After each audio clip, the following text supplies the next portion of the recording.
You are now tuned into Somewhere in the Middle with Soonie and Mo. Ay, ay, ay, ay. Ay, ay, ay, ay. Hey, Don on the beat. I got so many ops.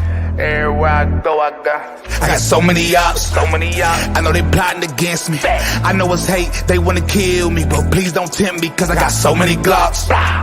Hey, ain't none of them empty. Jesus said they would hate me too. That's how I know it's in me. I got so many ops. Hey guys, Whew, I was coughing my lungs up. welcome to Friday. I know I was doing the same thing, and I had like popped a lozenge. What up, Elizabeth? What up, Joey? Only 3 people in here, but we should have a little bit more tonight. I just saw that my YouTube channel's out of jail, so that's a good thing because I was in the YouTube slammer for 2 weeks for an old video. So hopefully we'll have some more people in here tonight. We got a lot out of nowhere. The news cycle picked up, thank God, because it was a little dead. So we're going to be talking about Mind to Mo. That's one thing, because you guys have been asking about that. So I got some Mind to Mo. I racked my brain and we got some Mind to Mo. Hey, Christine. Hey, Holly.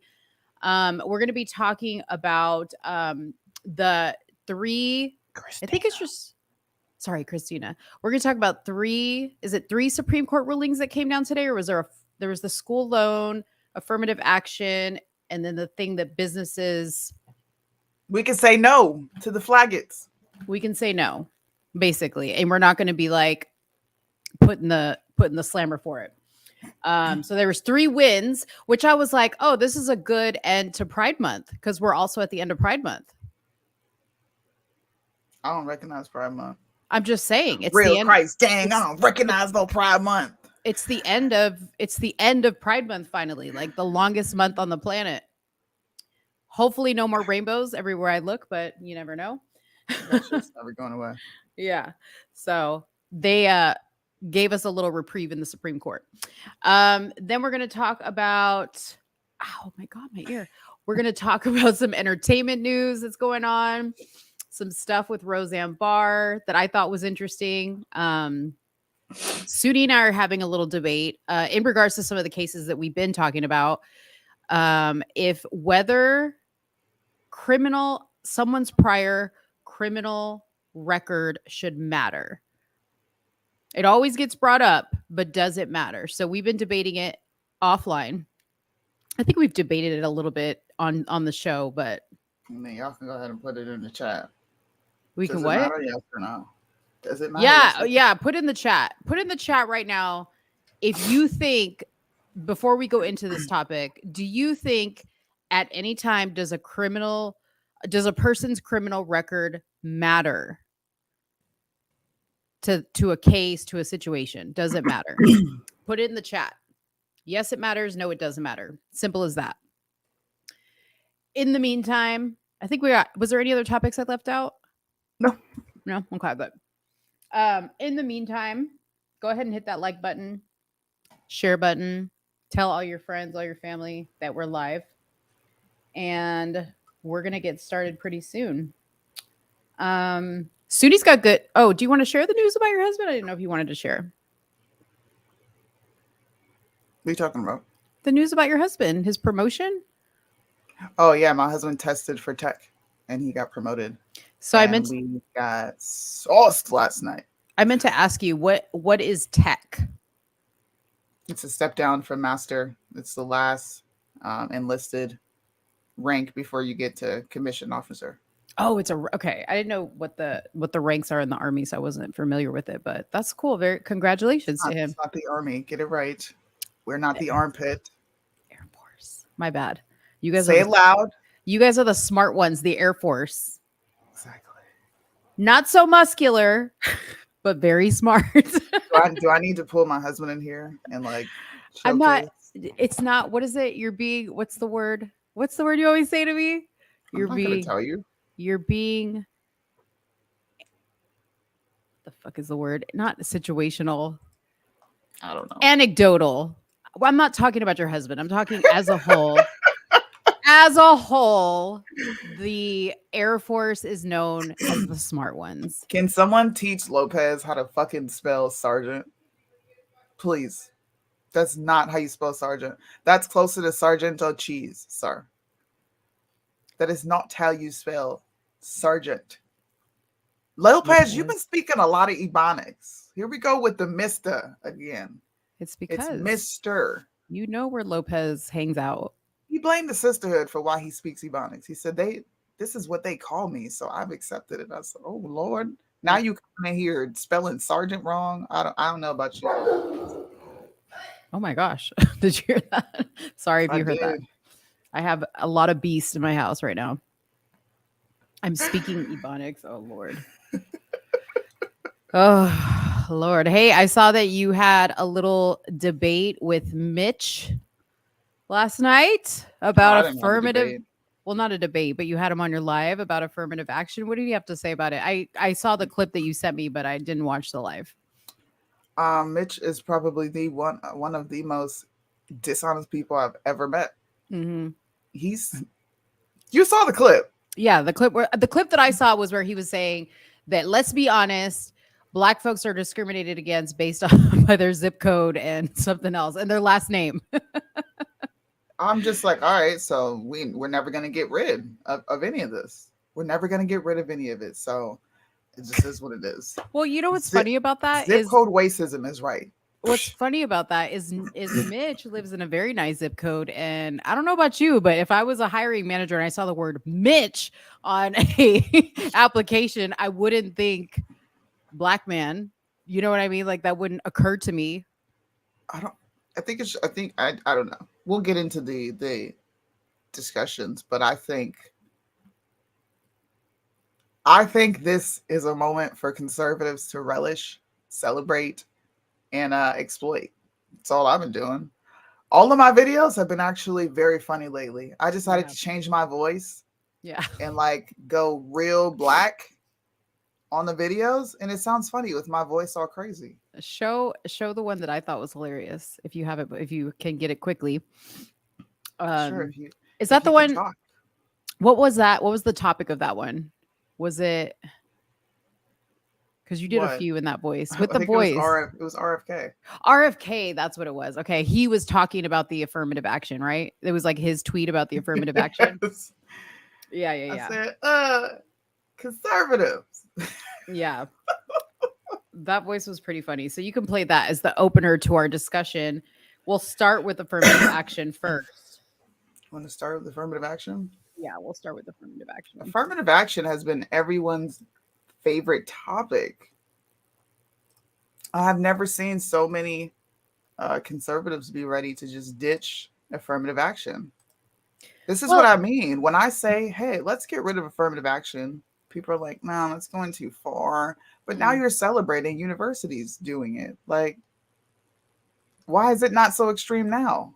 Let me shut up. I already know I'm ahead of the game. I don't know why I'm asking. Go ahead. Yeah, no, we'll talk about it. Conservatives. I think you might want to think about this one. I'm just saying. He seems to be echoing what everybody else is echoing. Black people ain't smart enough to function on a merit-based system. The sneaky. Words out loud, y'all. That little sneaky, the sneaky do do do do do do do. I love that little sound effect. It's so funny. Well, I kind of wanted to talk about some of the tweets that we saw in respects to the people that were tweeting about the affirmative action thing. Yeah. I'm going to pull some up from our chat while we're up here. So we had this one. Oh, why is it so giant?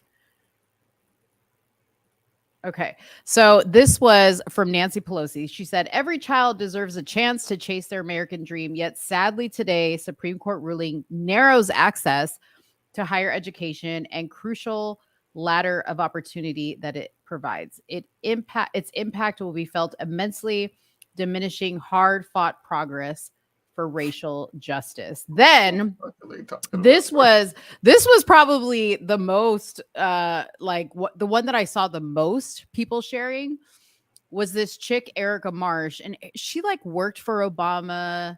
She works in Washington, is my understanding about this chick.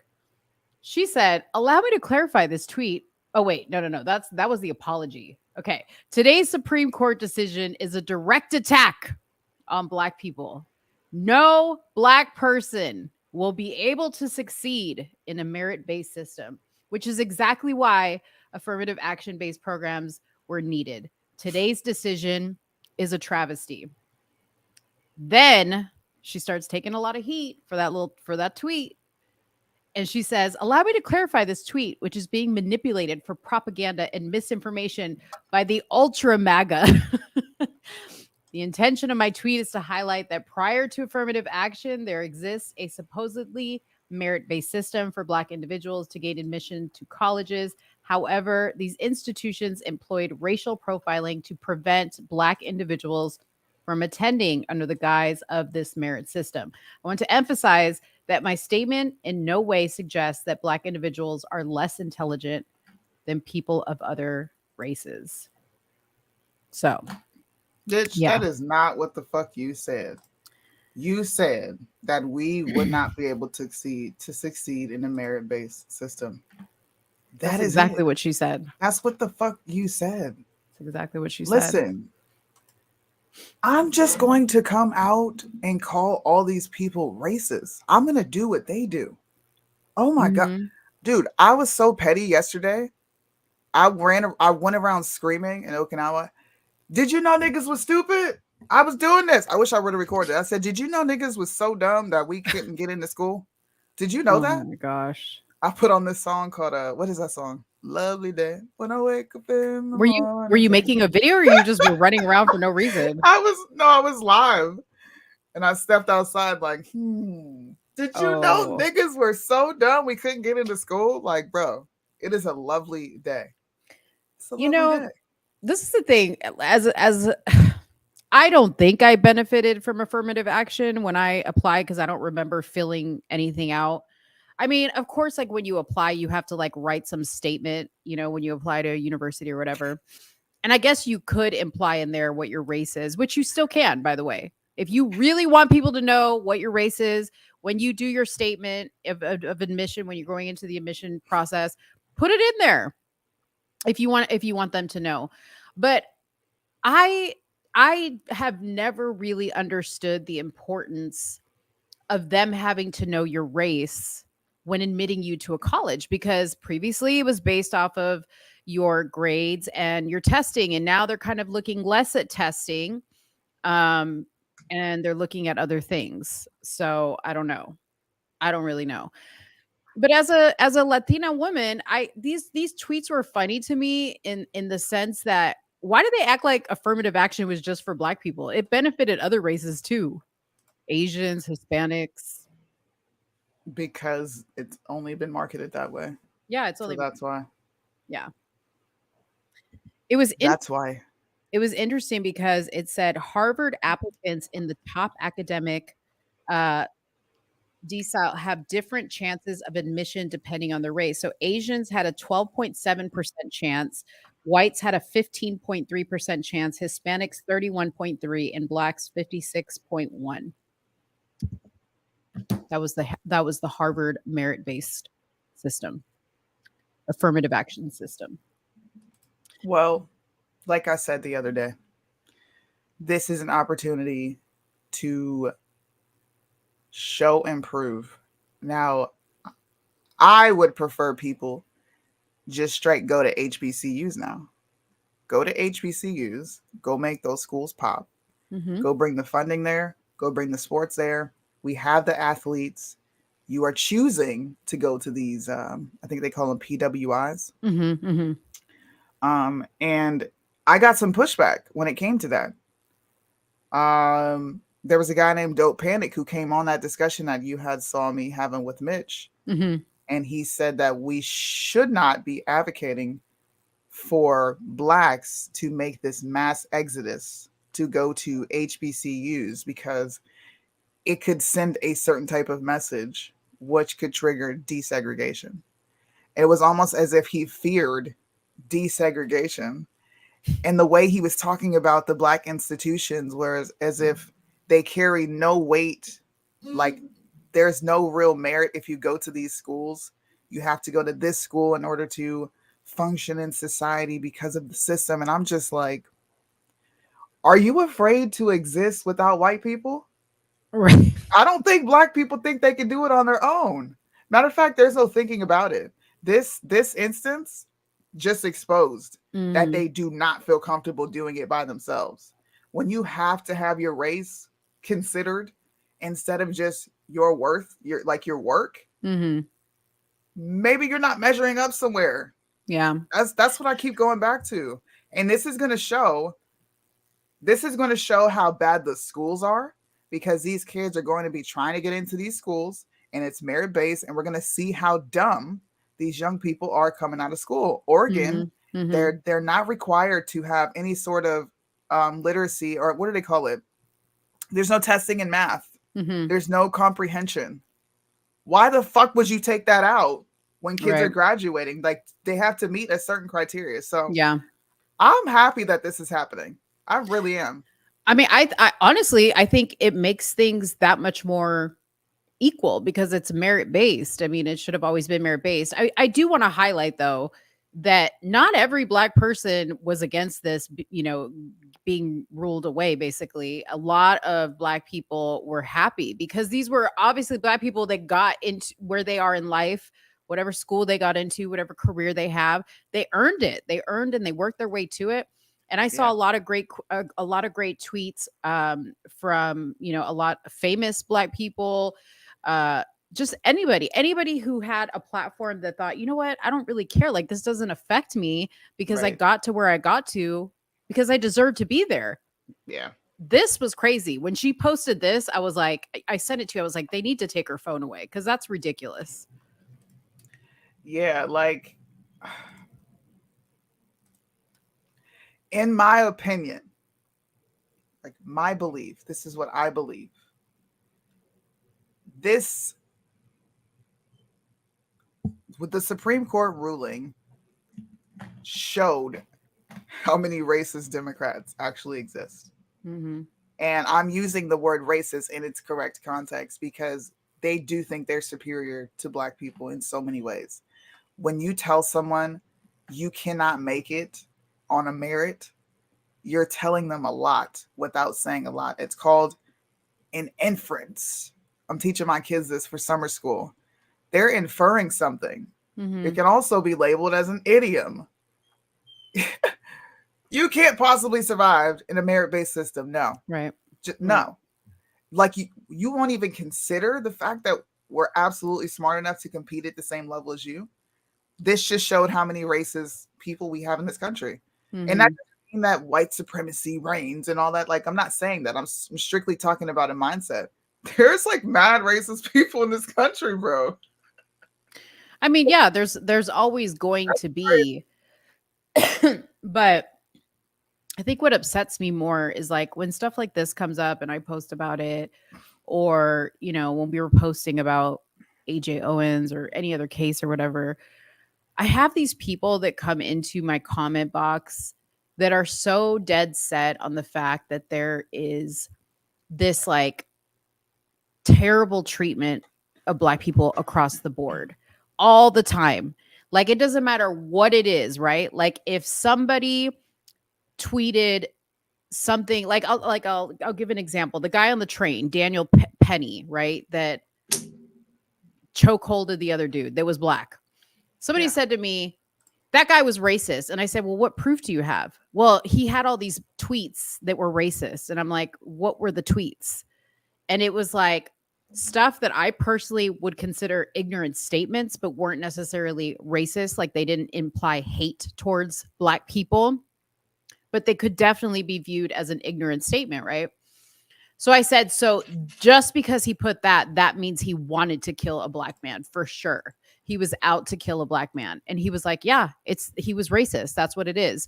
And when I hear those things, it like, it like doesn't sink into me how people can think like that. I get that racism exists. I get that there are inequalities. Hello, we all are victims of inequalities. I say this all the time. I didn't get the ankles I wanted to get in life. I didn't get the kneecaps I wanted to get in life. So the fuck what? I get the fuck over it. But people bitch and complain about everything. If you have the freaking grades to get into these schools, then get in it. That's it. Or learn to play, learn to play a sport really well so you can get in on athlete. People just bitch too much. Like, stop complaining. Stop it. This is not anything to complain about. I'm happy it happened. I'm happy. Since I believe in being correct with wording, right? Race is having, reflecting, or fostering the belief that race is a fundamental determinant of human traits and capacities, and that racial differences produce an inherent superior. Mm-hmm. So if we're looking at these tweets and we're saying what people are saying, wouldn't we label that as an actual real example of people being racist in America? Mm-hmm. This is why I say this is a slam freaking dunk. Yeah. For so many people. Call it what it is and move on. Yeah. I'm not debating nobody on this, bro. I am laughing. Yeah. They said that we're too dumb to get there on merit. I don't need to say nothing else. Oh, they didn't? I'm gonna pull up all these tweets. You explain to me what these tweets mean. Mm-hmm. That's what people should start doing. People on the right. When you get into interviews and discussions with these left-leaning influencers or whatever they're doing, debating, go ahead and pull up this tweet and be like, tell me what you think about this. Right. Just make them answer for it. Yeah, exactly. Why do you disagree with this? Why do you think we can't get there on merit?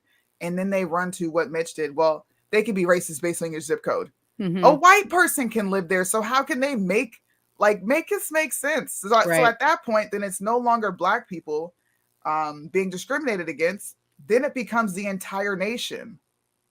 Yeah. Blacks, whites, Mexicans, Asians, dude, some people live in the hood. It ain't just niggas there. And that's another, they're implying even more that if you live in this area code, then there's probably only black people there. Like, what the fuck? I mean, I used to be a hiring manager. You know how long it would take to go through applications and look up people's zip codes and find, you know what I mean? Like that would be insane. Like, I live in a zip code where some part of it is a nice area, some part of it isn't. Yeah. You know what I mean? Like, that is the most ignorant statement I've ever heard in my life. Like, I'll meet you halfway if you think somebody's racist and they see you come in the door and you're black and they treat you a certain type of way. Maybe they have a feeling about black people that I can get behind. But your zip code and your last name? Are there black last names now? You know what? I'm going to be real with you. I think so. Because look, anybody that's a Jones that I know, they're black.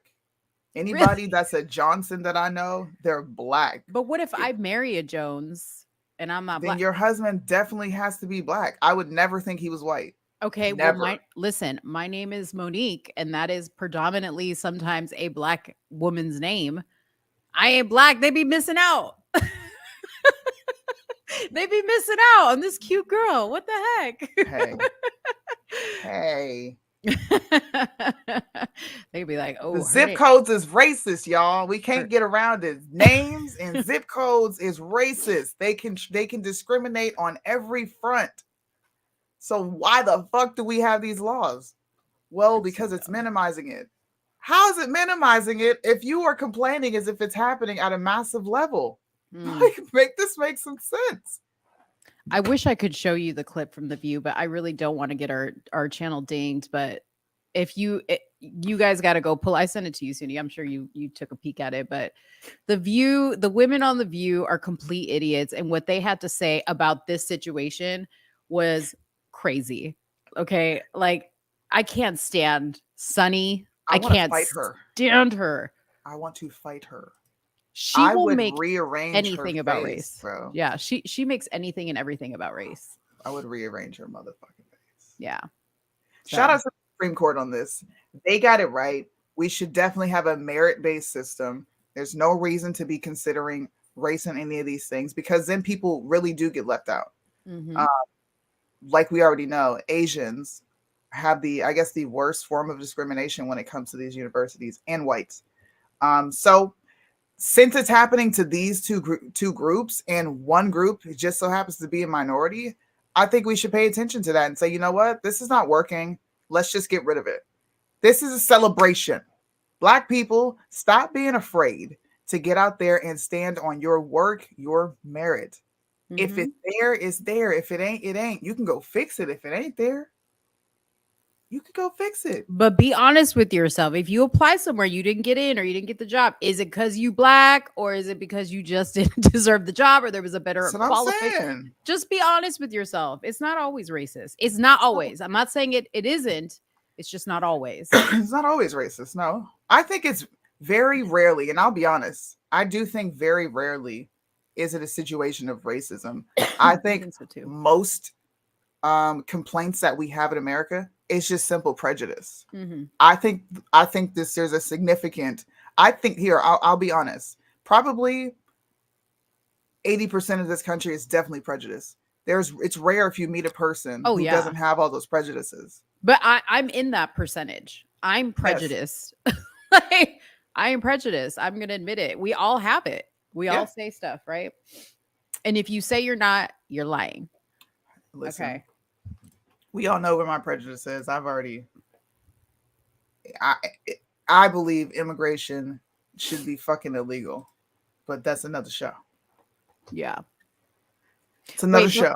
Before you move on to this, because this is on the topic of race, whoever the people are that made Idris Elba just want to give up on playing James Bond because he was sick and tired of the race talk, I'm coming for you. Okay, because you're the same people that were bitching about the Little Mermaid being black. I'm coming for you. Do you understand that I wanted Idris to be the next James Bond? Yeah, he would have been a cool James Bond. He would have been an amazing. I mean, aside from the fact that I think he's gorgeous, he would have been an amazing James Bond. And y'all ruined it. So y'all better tweet him and tell him, please play James Bond. I need it. Hey, this is what happens when you start complaining about the race of people in movies. They're like, man, fuck it. Y'all ruined it. Forget it. I'm not even gonna. They didn't ruin it for you. They did. He has the choice to still do it. The fact that he doesn't do it, doesn't that kind of make him a whole coward? No, I don't blame him. He probably just doesn't want to deal with it. He's a pretty private person. What? Why do I get that? Because I put lip gloss on during the thing. No, I think no. He's just a private. It's a movie. No, but he's a private person, and I think he probably doesn't want all this publicity about his race being an issue. It's dumb.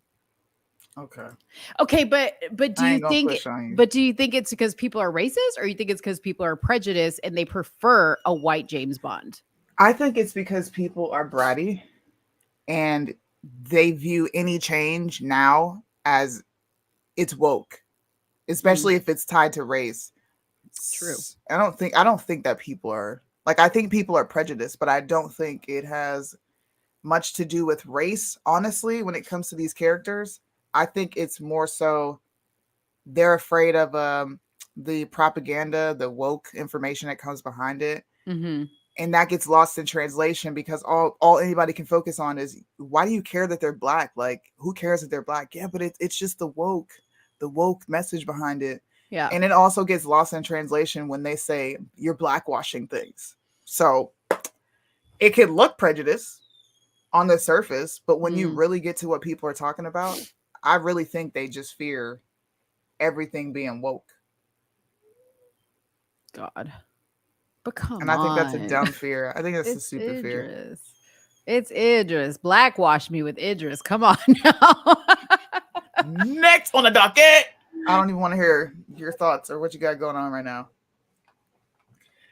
The Supreme Court has ruled that businesses can discriminate against LGBTQ Americans. Now, I purposely picked that because whoever this spiritual world is, page, they clearly feel some type of way about the Supreme Court allowing people to say no. Now, I'm not opposed to discrimination. I think discrimination should indeed be legal. I think you should be able to say no to whoever you want to say no to. Right. I don't understand why we're forced to intermingle and do things with people that we're not interested in doing business with. America's how big is America? Huge. So you can't go to another business? You have to come to mine? Right. Come on. Especially, you know, in the two cases, which this one was, I think this lady in Colorado, she was a web designer who was opposed to creating a website for a same-sex marriage, whatever, right?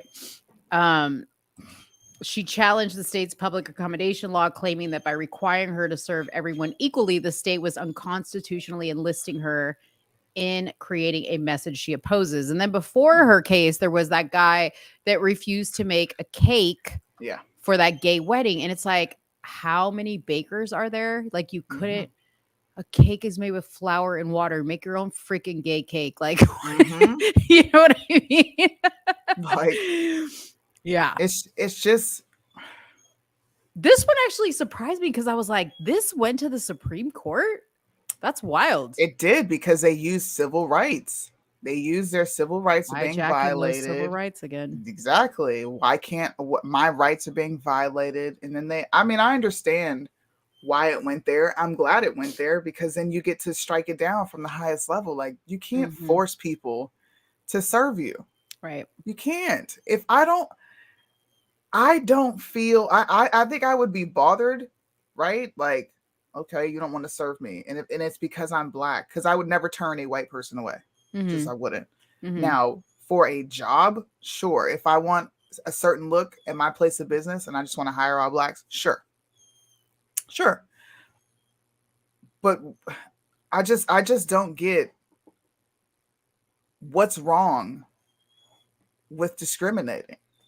I don't get it. I would feel some type of way, like, why? But I would go somewhere else. And I wouldn't get online and be like, don't go here because they don't want black folks around. I wouldn't even do that. Right. I don't know. When I heard this lady talk, this specific lady in Colorado, I didn't understand these messages, by the way. I don't either. I'm trying to figure out what you're talking about. He said, please answer in the chat. Anyways, she specifically said, I actually don't care what their sexual preference was. It was pertaining specifically to what they wanted her to create for this web page, that she said, my faith doesn't allow me. Like, it's against my faith and my beliefs. So, you know, she respectfully declined. There should be nothing wrong with that. Yeah. You know what I mean? There should be nothing wrong with that. If you're like, you know, if you make merch and somebody wanted you to make a merch shirt that said some ridiculous something on it, you know, something that's not in line with your beliefs, you have every right to say no. Exactly. No like, shoes, no, I'm not gonna make that for no you. Service, right? Isn't that the same thing? That's discrimination. You're discriminating against the people who don't feel comfortable wearing shirts or can't afford one. What about the people who can't afford shoes? Right. And shirts and pants. What about clothes altogether? Discrimination. Right. I'm really not joking. I don't want to ban you, but I can't tell if you are a troll or you are really asking a legitimate question. I don't understand what you want us to answer in the chat, Brian. I don't see why it matters. It's the flaggets. They're LGBTQ and they got put in their place today, and praise the Lord, because they need to understand that they don't get to just violate every right we have. And I'm specifically talking to people who have faith-based religions. I don't care what it is. Everyone's doing their own thing. But when you have Muslims and Christians coming together to fight against this, I think that's saying something. And it's about time that they leave the majority alone. It's like 1,000 gnats bothering the rest of the population and we can't get rid of them. They're just here. And if we kill them, we're killing an endangered species. Like, we can't do nothing. We just have to exist with them. Right. I don't understand this guy. So he says he has no audio, but he's like, don't act dumb. What are you talking about? I thought you had no audio. I don't know. Idea. Okay, I'm gonna say state your question clearly, or we will put your comments in timeout. In timeout. The Supreme Court also ruled against the student loan debt. I am happy to see this. Biden's whole campaign squashed. Biden's entire campaign is donezo. Democrats are donezo. They're done. You got the discrimination against the LGBTQ. You got student loans. That's done. Now he does have a rollout to try to counter what the Supreme Court ruled, and I'll get into that. Mhm. But all the things that they like to argue, it seems to be failing. Race, sexuality, y'all taking massive L's in these categories. Well, they blamed the MAGA Republicans on all of this. So Biden said that it was our fault. I'm not even a MAGA Republican. Shit. Do you remember the clip of Nancy Pelosi saying in a press conference once, she said, the president doesn't have the authority to forgive student loan forgiveness. He can delay it. He can delay it. He can, give you more time or whatever, but he cannot forgive it. That is an act of Congress. Yep. You can keep talking. I'm going to pull that up. It was crazy. Oh, you're going to pull up the clip? Yep. Anyway, so it said the court sided with 6 consecutive leading states, Arkansas, Iowa, Kansas, Missouri, Nebraska, and South Carolina, that objected to Biden's student loan forgiveness. Its ruling dealt a blow to 26 million borrowers. So they actually had created a website where people could go in and already start applying for the student loan forgiveness. So yes. I know people jumped all over that when it happened, like so much so that it crashed the site because so many people were applying. And now those people are going to have to, unfortunately, pay back their student loan. Now, they did say they're going to be deferring any payments for 12 months. So you have a year to get your, stuff in order so that you can start making your payments. But I mean, come on, people. When you went to school, when you took out the loan, you knew you had to pay it back. That's just how it works. I had a student loan. I had to pay it off. Do you know how mad I was going to be if this became reality and I had to pay my student loans off in full? I wasn't going to get a refund. I didn't even like what I went to school for. Bruh. So, yeah. Bruh. But Biden says he will pursue another path. He says he's going to be taking steps under a law called the Higher Education Act. So when you start hearing the Higher Education Act, that's going to be replacing student loan debt forgiveness. He says, I'm never going to stop fighting for you. We will use every tool at our disposal to get your student debt relief you need. That is code for, that's what I'm going to be running on. And I'm going to string you along using the Higher Education Act. Yep, because we need another piece of legislation to help absolutely nothing. Right. Because debt will continue. Do you really think government agencies are just going to say, yeah, you don't have to pay us back? We're talking about Sally Mae, bro. Right. Yeah, Who is Biden talking about? Biden, you're not forgiving shit. Sally don't play. Okay. Nancy told you. Hold on, I got it right here. I'm sorry. So Brian's question was, should we change LGBTQ to ANH, which he said would stand for anything non-heterosexual? No, I agree. Like, why would we change it? Because that's just going to confuse people. It's LGBTQ. That's what they named it. It's not for us to change. We don't even really think it's a legit thing to begin with. So you can't change something you just want to do away with altogether. I hope that answered your question, Brian. Yeah. And the president can't do it. So that's not even a discussion. That not everybody realizes that, but the president can only postpone, delay, but not forgive. The president can't do it. So that's not even a discussion.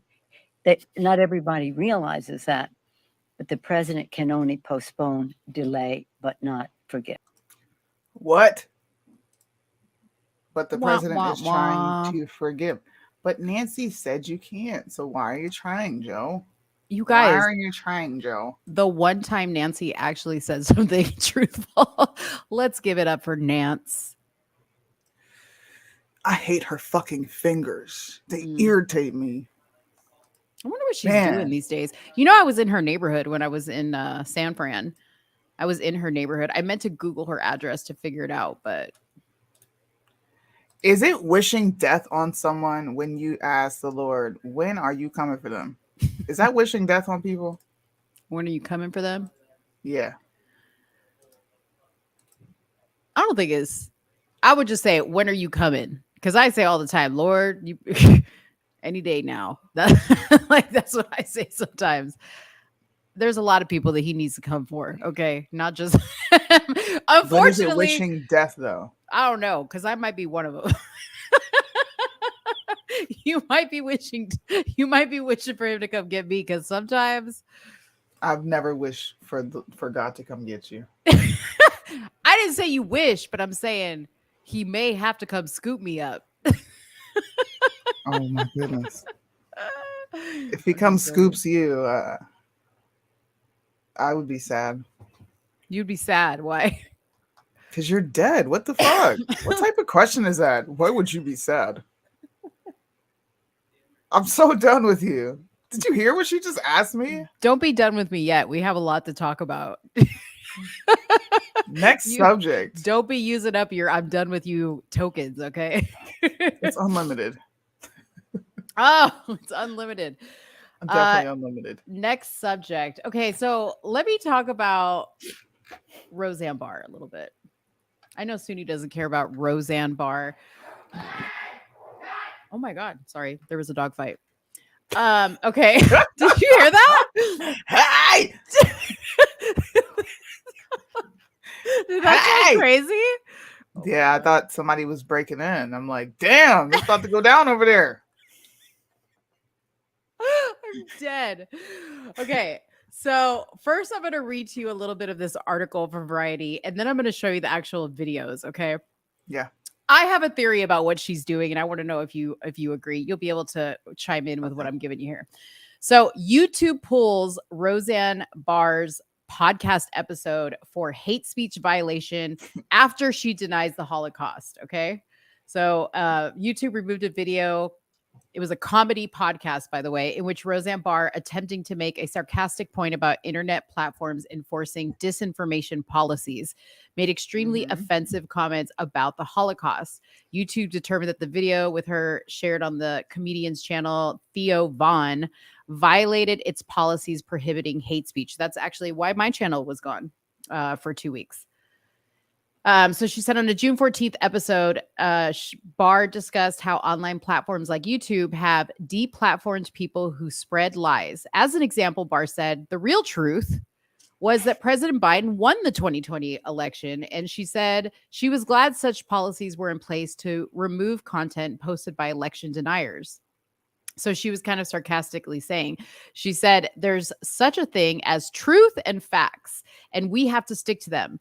Then she continued in bewildering attempt to make a joke, and nobody died in the Holocaust, she said. Either that really probably did it. Like that probably put the top on it. That's what did it. Don't Yeah. Tell the truth, shame the devil. That's Right. what did it. She said it should happen, though. It should happen. 6 million Jews should die right now. That's what she said. Because they cause all the problems in the world. But it never happened. Yeah. Roseanne Barr is woke. Yeah. Well, you know what? She's been. I think she's been for a while. Woke, But Roseanne. they've written her off as crazy. You know what I mean? Woke, Roseanne. Yeah. Okay. So let's go to my YouTubes. You know, Sorry. We have to go through all my stuff. Do you have to stay? Wait a minute, because I need to be. All right.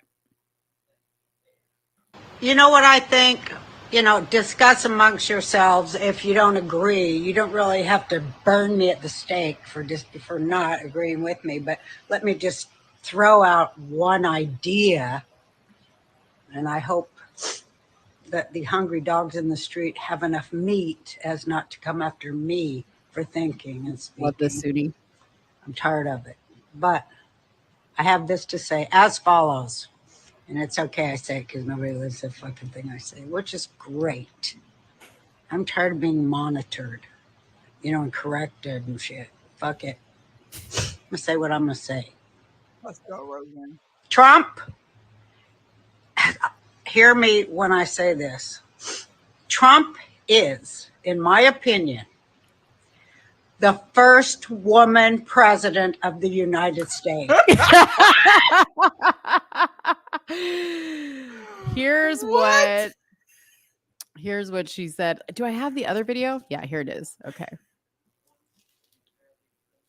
That The there was election was election. rigged or- Yeah, right. that's all a lie. The election was not rigged. 36 counties can give you 81 million votes. Right. That's a fact. So it wasn't rigged. Of course not. Yeah. 36 counties have 81 million people in them. See? That's the truth. And Yeah. don't you dare say anything against it, or you'll be off YouTube, Facebook, Twitter, and all the other ones, because we have, there's such a thing as the truth and facts, and we have to stick to it. And, It's scary. and that is the truth. And nobody died in the Holocaust either. No. That's the truth. Yeah. It should happen. 6 million Jews should die right now because they cause all the problems in the world, but it never happened. This guy's It like, never damn. happened. Yeah. Mandated. Look at him like, damn, I'm regretting this You're episode. part Jewish, right? Part of your family's Jewish? I'm He's all trying to Jewish. change You're the all subject. Jewish. 100%. And a lot. That The there was election was election. rigged or- Yeah, right. that's Sorry. Anyways, that guy was probably sweating bullets. He He's was like, shitting my his whole pants. platform is gone. He was like, so wait, you're Jewish, right? Like he was trying to recover it. Anyways, my point to bringing this up is this, okay? And I posted this on my story.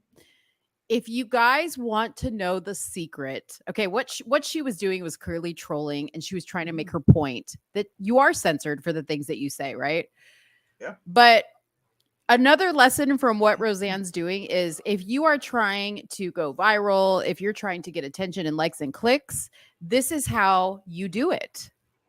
Okay? You say crazy stuff, people lose their mind, they share the post, they comment all over the post. In her case, people were like honestly getting what she was trying to do here. She was being sarcastic.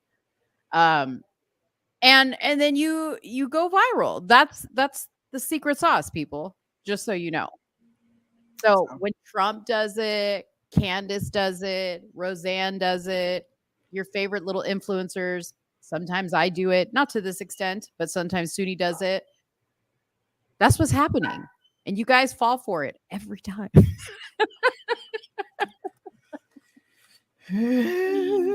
Every time.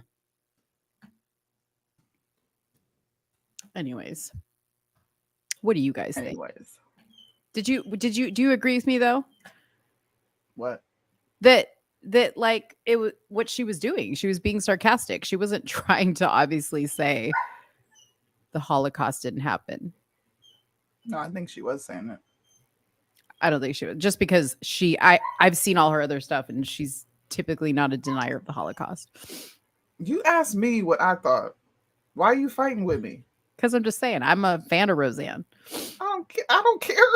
I thought she meant it. It was funny. I'm glad she said it. There's nothing wrong with saying that. Why she call us little though?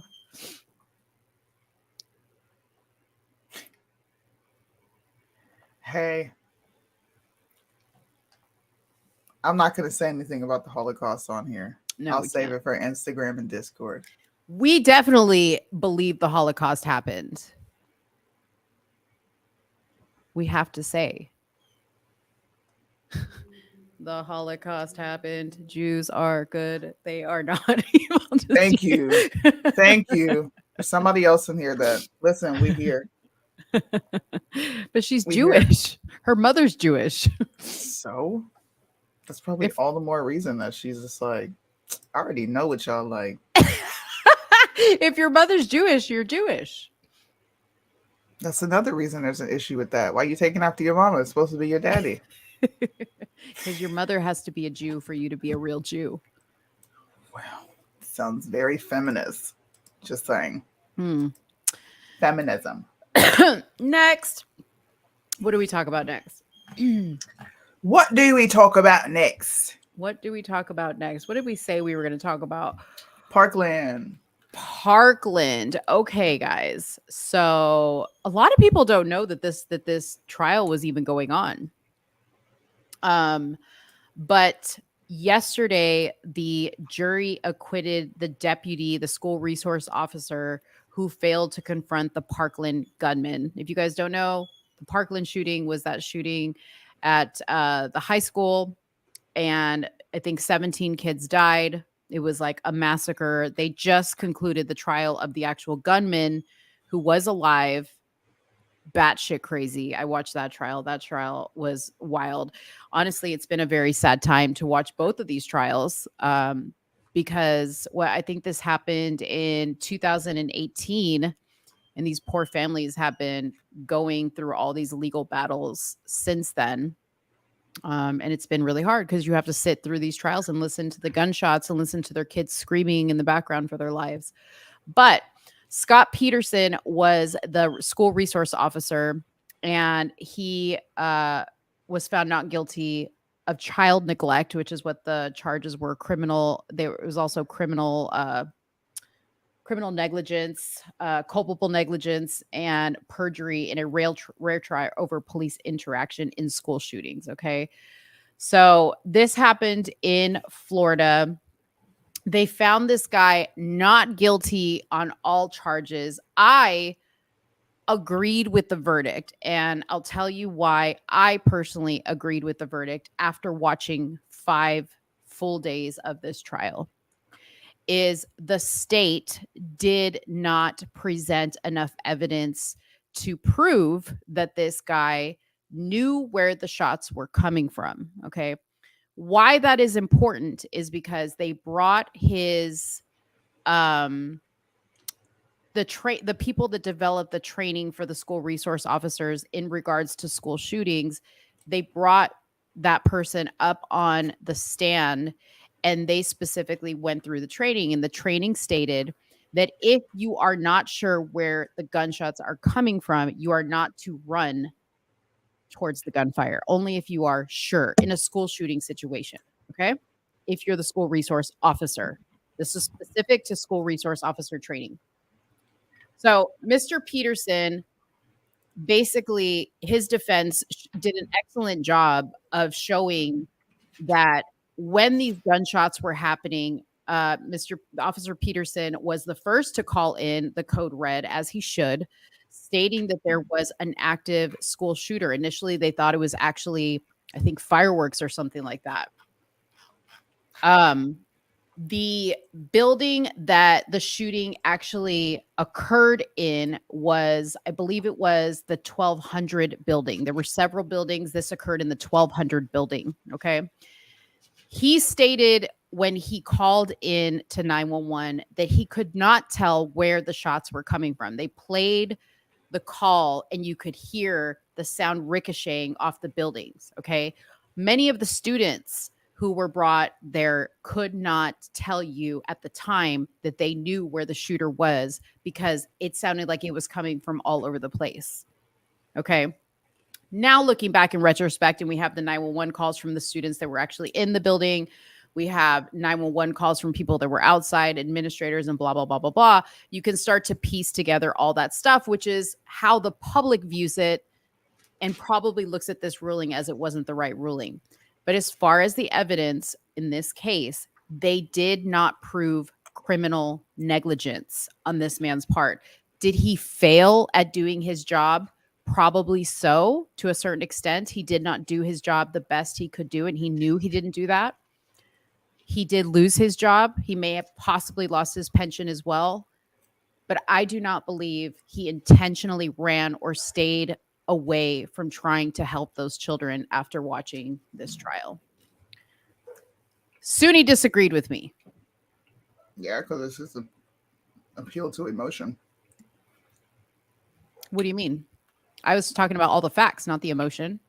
They weren't able to prove that he was negligent. Doesn't mean that he wasn't negligent. They just weren't able to prove it. Well, that's how Fine. court works, though. That's the thing about court. That's great, but that's not the point I'm making. They weren't able to prove it. It doesn't mean he's innocent. I'm not necessarily happy with the verdict. I think when you purposely stay away, then you should get treated for staying away. We had the same commentary about the Uvalde police officers, and I don't really care that they knew where the shooting was going. They knew and they did nothing about it. You know there's a shooting happening, and you choose to not even go attempt to seek anything out. You have weapons. You have the training to go as far as you can to keep yourself safe without being killed. And it didn't happen. So fine, they weren't able to prove it. That's great. But that doesn't take away from kids being dead and there being a resource officer there.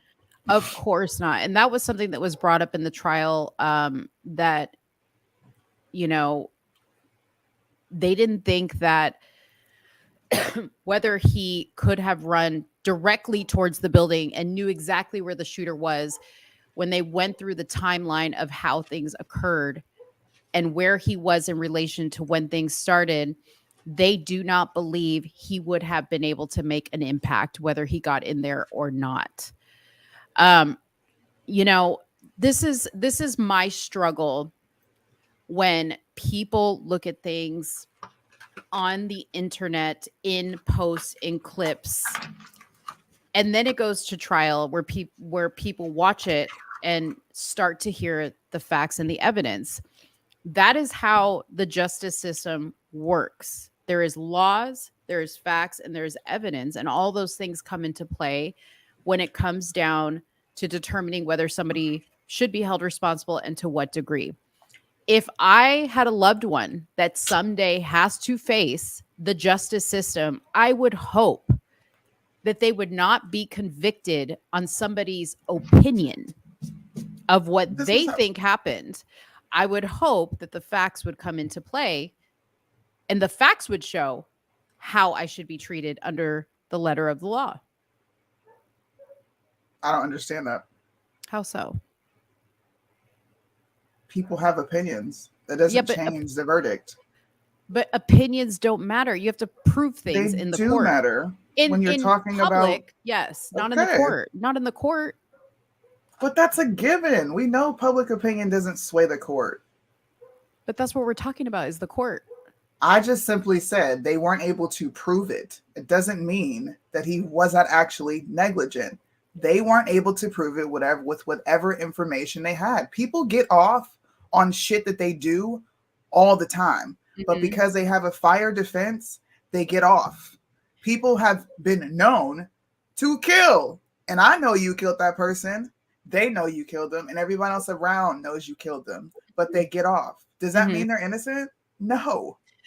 Well, no. In this particular case, when I was listening to the evidence presented, I definitely agreed that number one, I don't think it would have made a difference if he would have done exactly what people thought he should have done or not.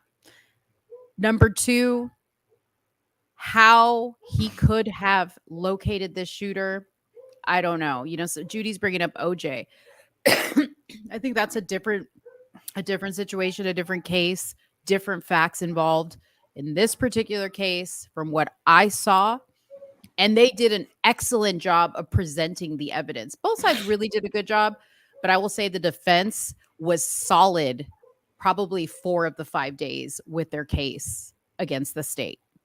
The state just couldn't prove it. It was basically like, I think the state was arguing the side of the parents, like the desperation that the parents feel that you were there to protect our kids. Like you should have done something. And I get that. They understood that.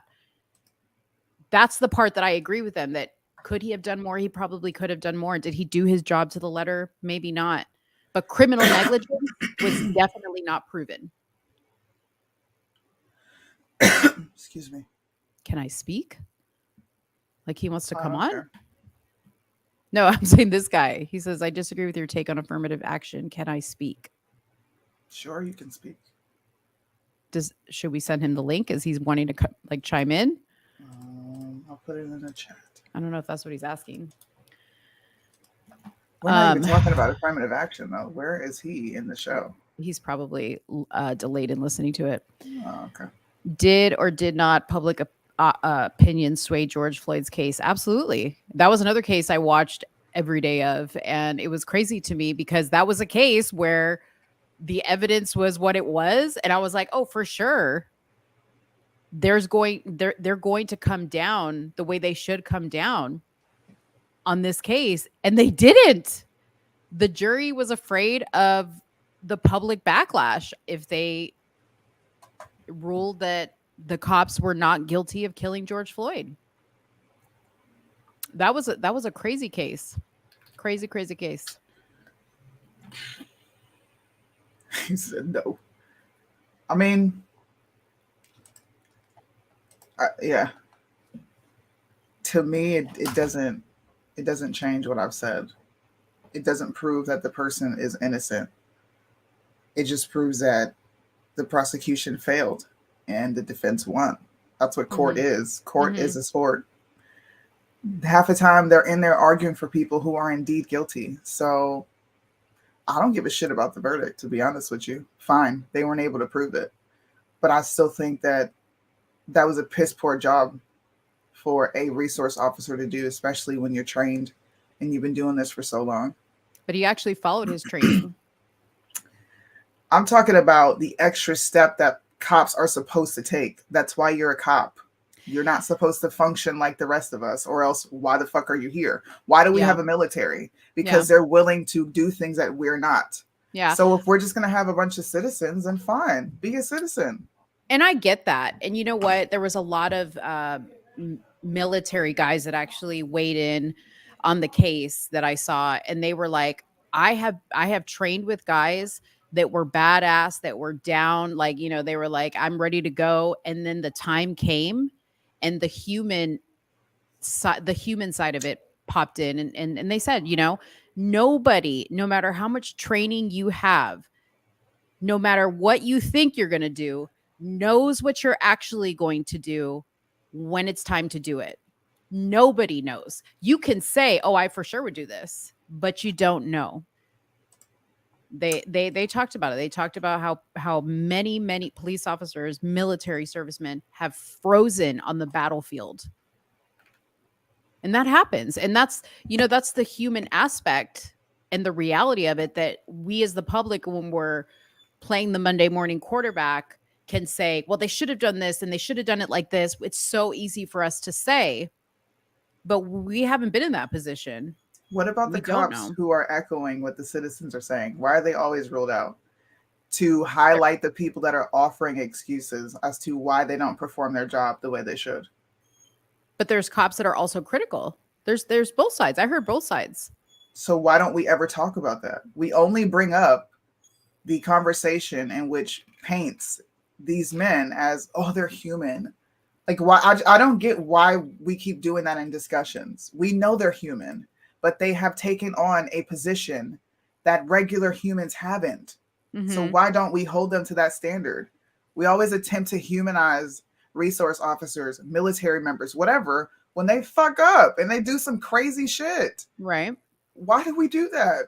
I think we talk about, I mean, I don't know. I can't say overall. I can say I've been in several discussions where both sides are discussed. Both opinions are given.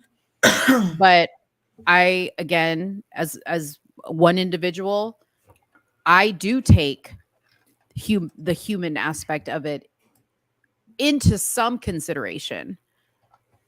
In almost every situation I look at, I take some human aspect in. That's just how I'm built. There's some people who could care less because that's how they're built, and they don't take any of that in. They're very like critical thinkers. They only go based on, you know, the black and white of it all. That's just not how I look at it. I look at the human aspect of it because, again, I've said this too many times.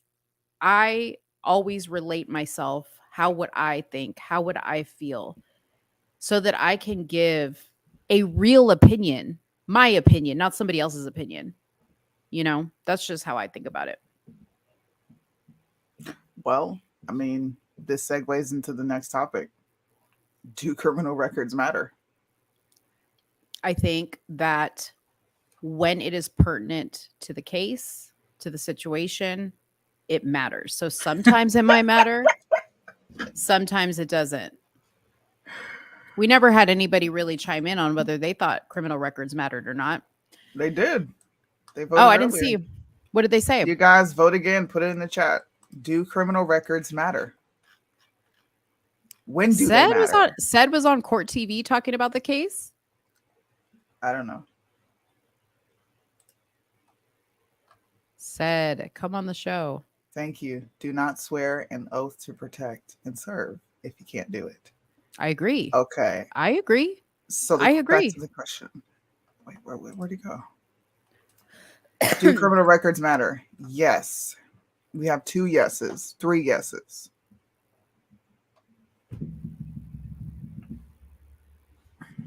I want to hear the former cop.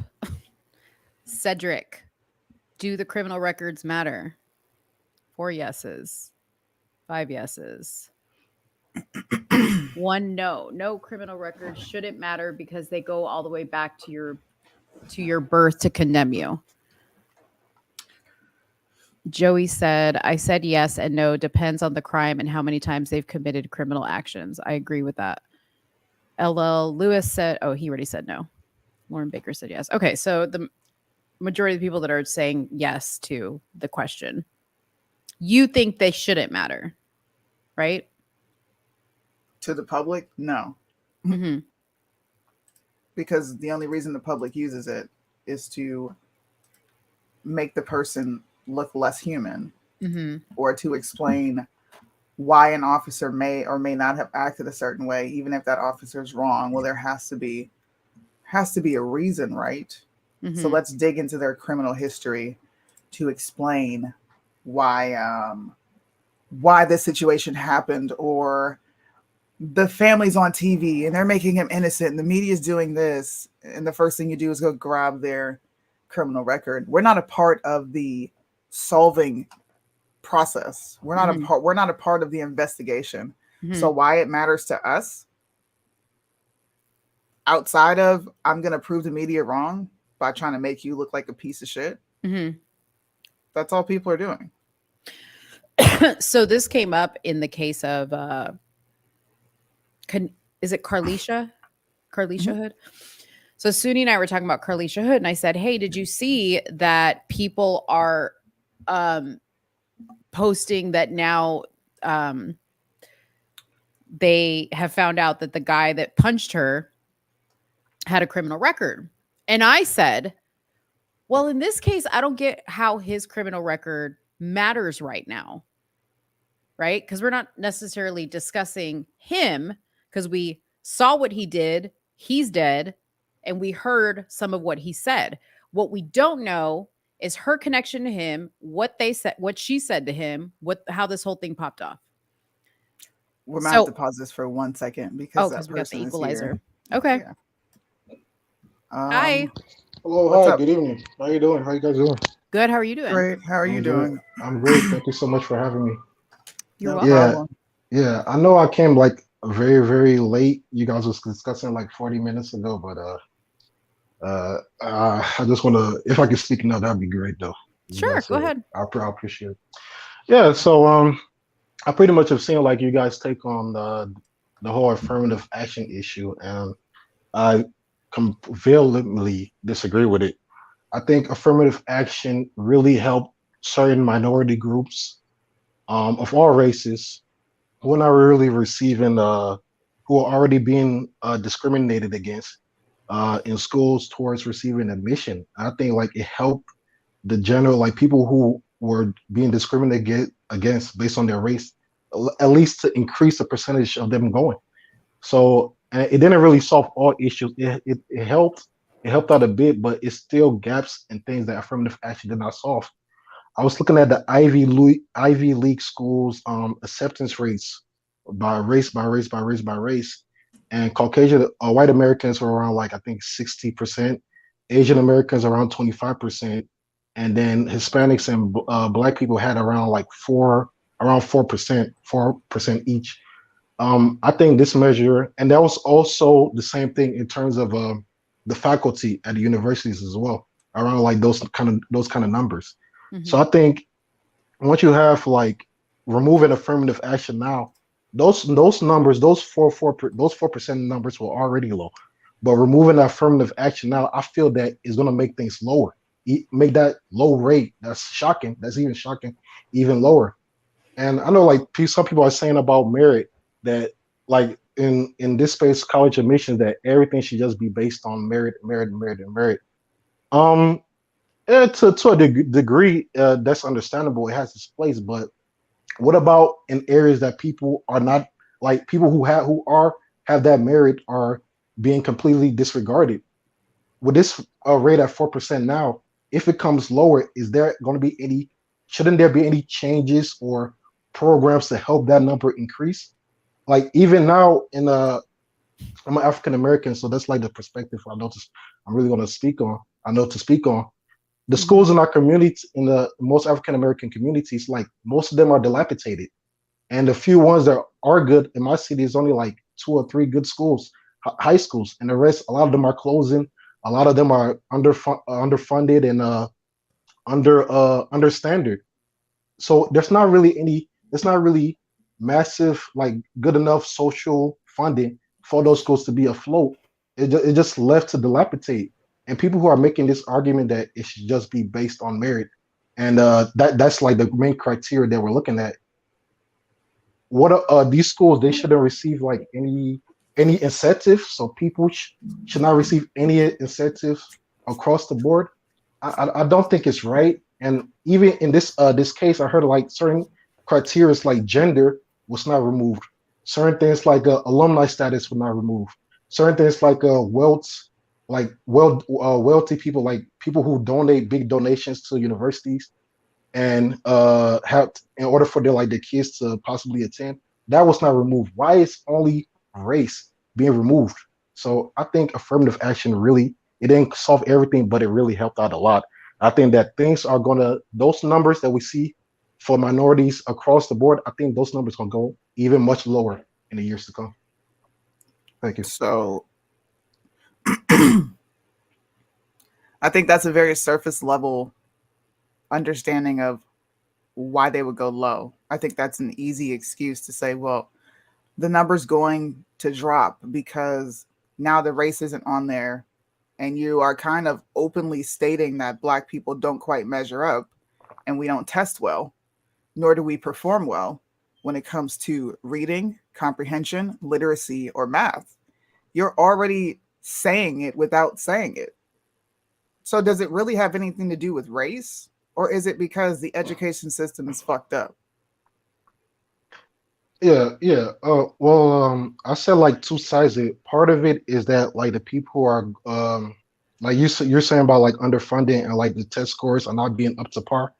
I'm not talking about like those people who test scores are not up to par. I'm talking about the people whose scores are up to par and are also applying to these schools. A lot of them have been and are still being denied because of race. I don't and You have to like this. quantify that. You not even How quantify. do yeah, Let how me do you not say know that. that? Wait, wait. You're stating a negative, so I need you to ground it. So are you saying that people are like race and like race is not a factor that is like I'm people are not not saying that at discriminate? all, but you're making a So very bold statement saying that these people are being denied because they're Black, despite having the merits or qualifications, and I'm asking you to prove that. well, I thought it's like as a general point that everybody can agree to that people are discriminated against That's an based assumption. on race in the workplace, in school, and in many places. But That's you're an making assumption. yeah, you're making an assumption. You you can't prove that. How do you prove that You're they ba- discriminated against you because you're Black? Like, what did they okay. do? Okay, so like you're saying that because I'm not pulling up any raw data to show the number of applicants are applying and the number that are like didn't get the position, that I can't make I that point. mean, I Is it? mean, It let's could be let's your just opinion. let's um let's make it anecdotal to you. You are in charge of hiring. Uh, you're in charge of recruiting, right? All right. And you're a person that's I'm going to give you the benefit of the doubt and say you're objective, right? You're going to hire based on what that person has to offer. You're probably not going to be considering race in the hiring process, right? If it's a situation where the applicants I'm getting, majority of them are in like race, let's say they're white males, and like at the end of the day, I have a 60 or 70% white male admitted to my university, even though like that's like the numbers, I still don't think it's a good look or a good image for the school or the greater society. And Well, I no, don't think we're going with this with this is a thought experiment. I'm trying to help you understand the opposite side of the argument so that maybe you can understand why I'm asking you to present something. So that's the reason I asked you that is you're in charge of something. You're in charge of the hiring process. You're going to make sure you're hiring or you're recruiting what's best for your company, right? Now, you've done the recruiting process and then something comes out or a lawsuit that says you didn't hire this person because they're black, right? Or let's just leave it this way because you're African American. White people and a string of white people come out and say, I didn't get this job and he overlooked me because I'm white. How do they prove that? What did you do, say, or how did you even give them the assumption or even thought for them to think that you discriminated against me? That's the claim you're making now. You're saying, well, this is discrimination, and I'm asking you to prove it, and you're struggling to prove it, just like anybody would be struggling to prove if you didn't hire them because they're white. How do they know that? How do we know that? Well, yeah, I didn't bring raw data because I thought like it was just like something that's generally agreed upon in society that people are discriminated against by their race. I don't even think that like in general. You've been taught that. Sorry? You've been taught that. No, so are you saying that people are not discriminated against in the world, like not just in school in general based on race? I'm not saying that it doesn't happen. It does certainly happen. It does. I will acknowledge that. But I think what Soonie's point is that you're making a statement that if affirmative action doesn't exist, we're going to have disparities in how many Black people are admitted into universities. And it's going to show that the university is racist. Exactly. Against Black people. So instead of taking the discussion further, like it's easy to say, well, this is happening because I'm Black, but we don't want to discuss the nuance of education. You know, our boys read at below proficient level. This is all documented because the schools suck and because teachers come to school to get a check. There's a lot of teachers that don't enjoy being there, and it is simply a check for them to get at the end of the month or every 2 weeks. But we want to have an easy conversation of it's because I'm Black. That's lazy. Maybe you didn't measure up. Maybe the reason that it's 4% or whatever number you gave is because they're only considering race and they're not looking at merit. And that doesn't mean that Blacks are dumb. Or there could just be other factors because I don't know if you have gone through the application process for universities, but like I said, you have to write a letter, right? You have to write something stating why you want to go there. You have to show that you're involved in many clubs. So there's a lot of factors aside from grades and just your application that go into admitting you into a university. They want to make sure that you're a good fit for that university. They want to make sure that you're bringing something to the table. Yeah. I'll agree to that. But another part of what I'm saying is that two more points I have to make. Is one, since if you see like a certain group of your people they're drastically doing worse in schools. Let's say the school admission that I said was 4%. One, are you saying that creating any programs, like no programs should be created, no programs and laws should be created to help increase those numbers? Because by what you're saying, it's like if you're saying that, then and somebody like tries to create laws to help them out, it's like, oh, you can't do that. Why are you looking at their race? Why are you looking at their the demographics? It should just be general for everybody, regardless of economic status, regardless of disadvantage. and all these Let me other ask things. you. Let me ask you a question. That's basically what I'm How? what is What like you said. law? What law would incentivize people to go to college? I don't mean just law, but like social, like government program. Let's say, Why does okay, a government program have to do that? That starts at home. That starts with your parents telling you you can go to school, you can get a trade. What do you want to do? We're relying on the government to educate. That's the problem we're having now, is because we've been so reliant Yeah, on we the want them out. government to provide, to educate, and then we get to sit back and be like, well, I didn't know.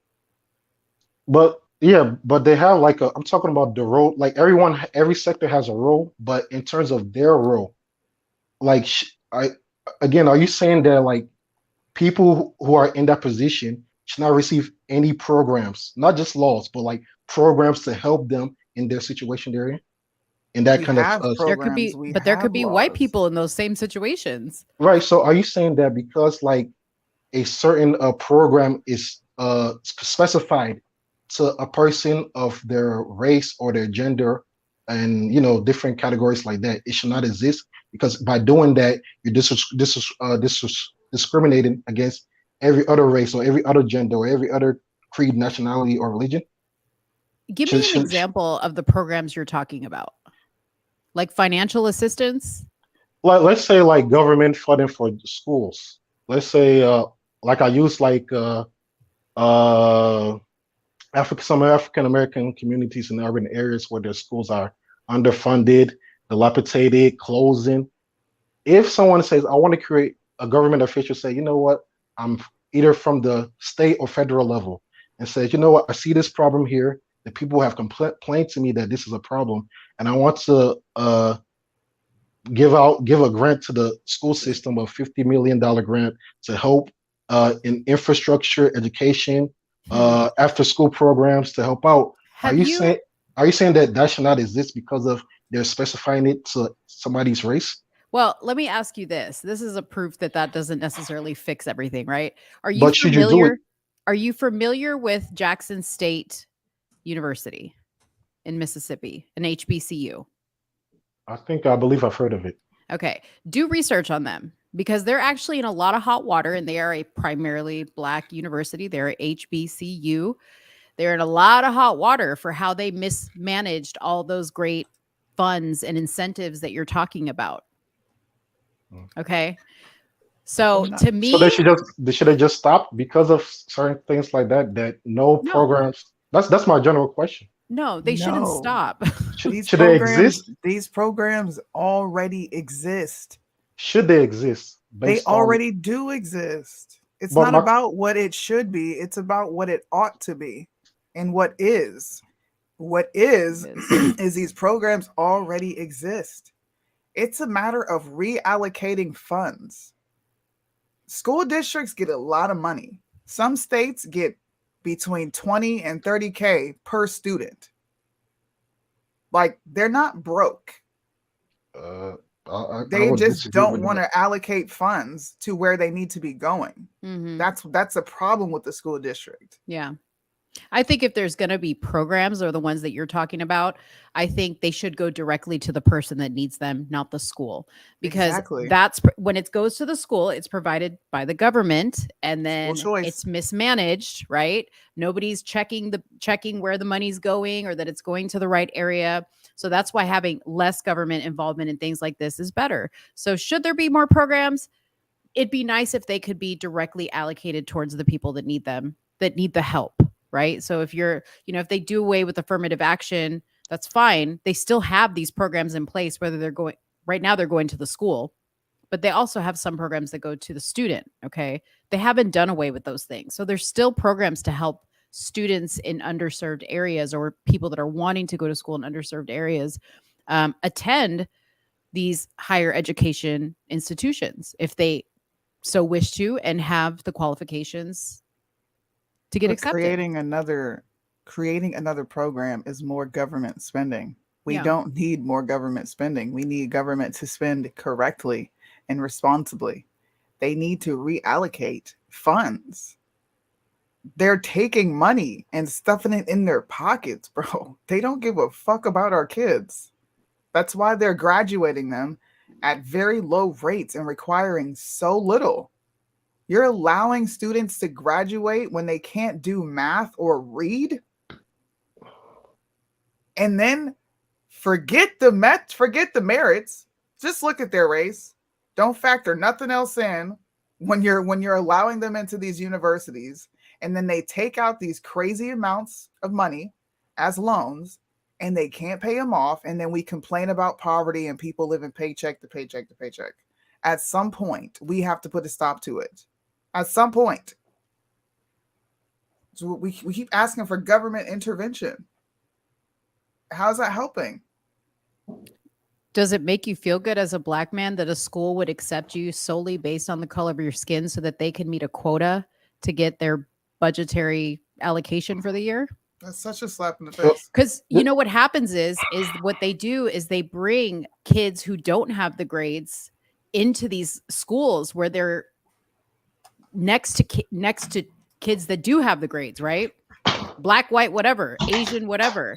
And then these kids who were maybe a 3.8 at the school they came from are now dropping down the GPA because they can't compete with the kids at that school because they didn't deserve to be there in the first place based on their academic GPA. So it doesn't do them any favors. It really doesn't. This is the year 2019 and 2020 alone. And this is the most recent data available.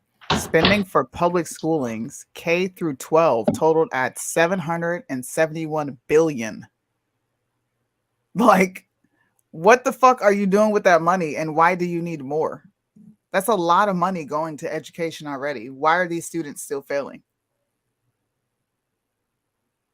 Unless we're going to have that conversation, complaining about universities, your kid needs to get there first. You need to make sure that they're in a school that's going to help them even get to that level. We worried about discrimination because we got to get there based off merit?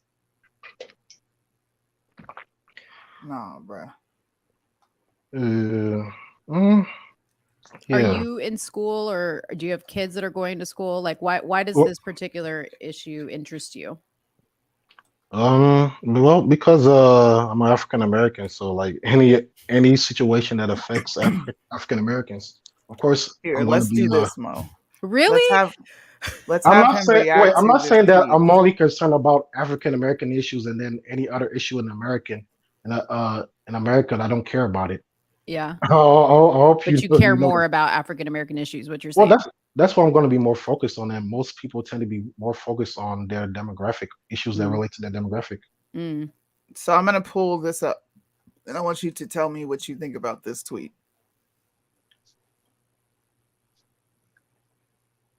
Okay, today's Supreme Court decision is a direct attack on Black people.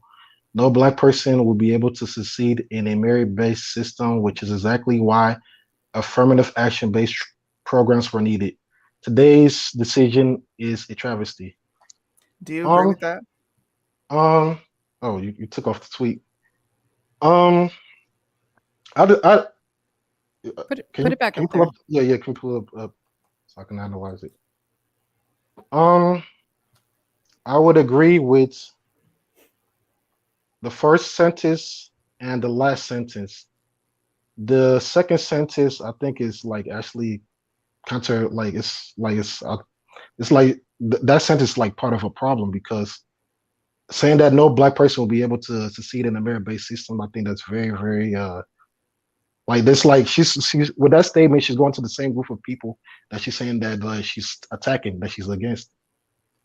So but with the first sentence and the third sentence, I do agree. I think that it's not going to benefit Black African Americans, and I do think it's a travesty that possibly a less percentage of African Americans are going to be accepted to your colleges across the board. So then that's ultimately you agreeing with her.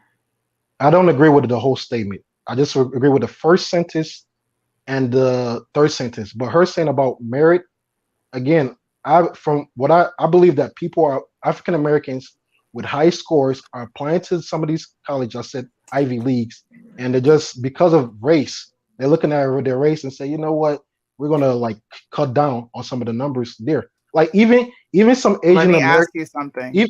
If they remove race, doesn't that erase the issue of them solely basing their Focusing. decision on race? I don't think they solely base the decision on race. Like for But example, you just said that these students are being denied on the premise of race. So they're removing race. no, Isn't no, this a W? let me clarify a little bit. Like I feel like Ivy Leagues, that's like the stats like I looked at. I feel that like already if African Americans who are applying to Ivy League, some of them are gonna have 36, 35, 34 on the ACT, and they're gonna be some applying that have like 18, 15, 16, 12, just like out of luck. So out of that percentage, I'm not talking about the ones that have like below 34. I'm not either. Below, I'm talking about the ones that have 34, 34, 35, 36 applying to these colleges and universities. If you compare, but you're not answering my question. You're doing this. If they remove race from the applications, yes, how are these institutions making decisions based on race? okay, Because this is your argument. You think it's wrong to remove race because blacks are going to be discriminated against. But if there is no race on there, how can they be discriminated against? Okay, I'm listening. I'm understanding your question now. Well, I think like we have to look at the end results of like what's going on. Like if this removing affirmative action creates like more even rates like 20, 25, 25 or 30, 30% here. Like if it doubles it or increases it, then you can say, okay, maybe it worked in certain areas. But if that number, which is already low at 4%, goes lower, at the end of the day, the outcome is showing that we're not really putting enough funds, effort, and focus into those communities to even be able to apply. I don't think children are like not intelligent. I think if you give children the proper education, the proper infrastructure, and some proper incentives in the community, they will have a much better chance of being accepted to these universities. But if you gut that as soon as they enter into the educational system, and then we check the rates of the Ivy Leagues, and they said like 60% white, and everybody should just like go home and go to sleep because of that. I think at the outcome, it's not good.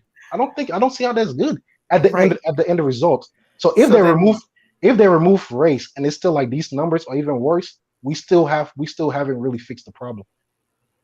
Well, we don't know what the problem is. We are trying to say it's race, but we don't know that it's race. If anything, doing this will expose more of what the problem might possibly be.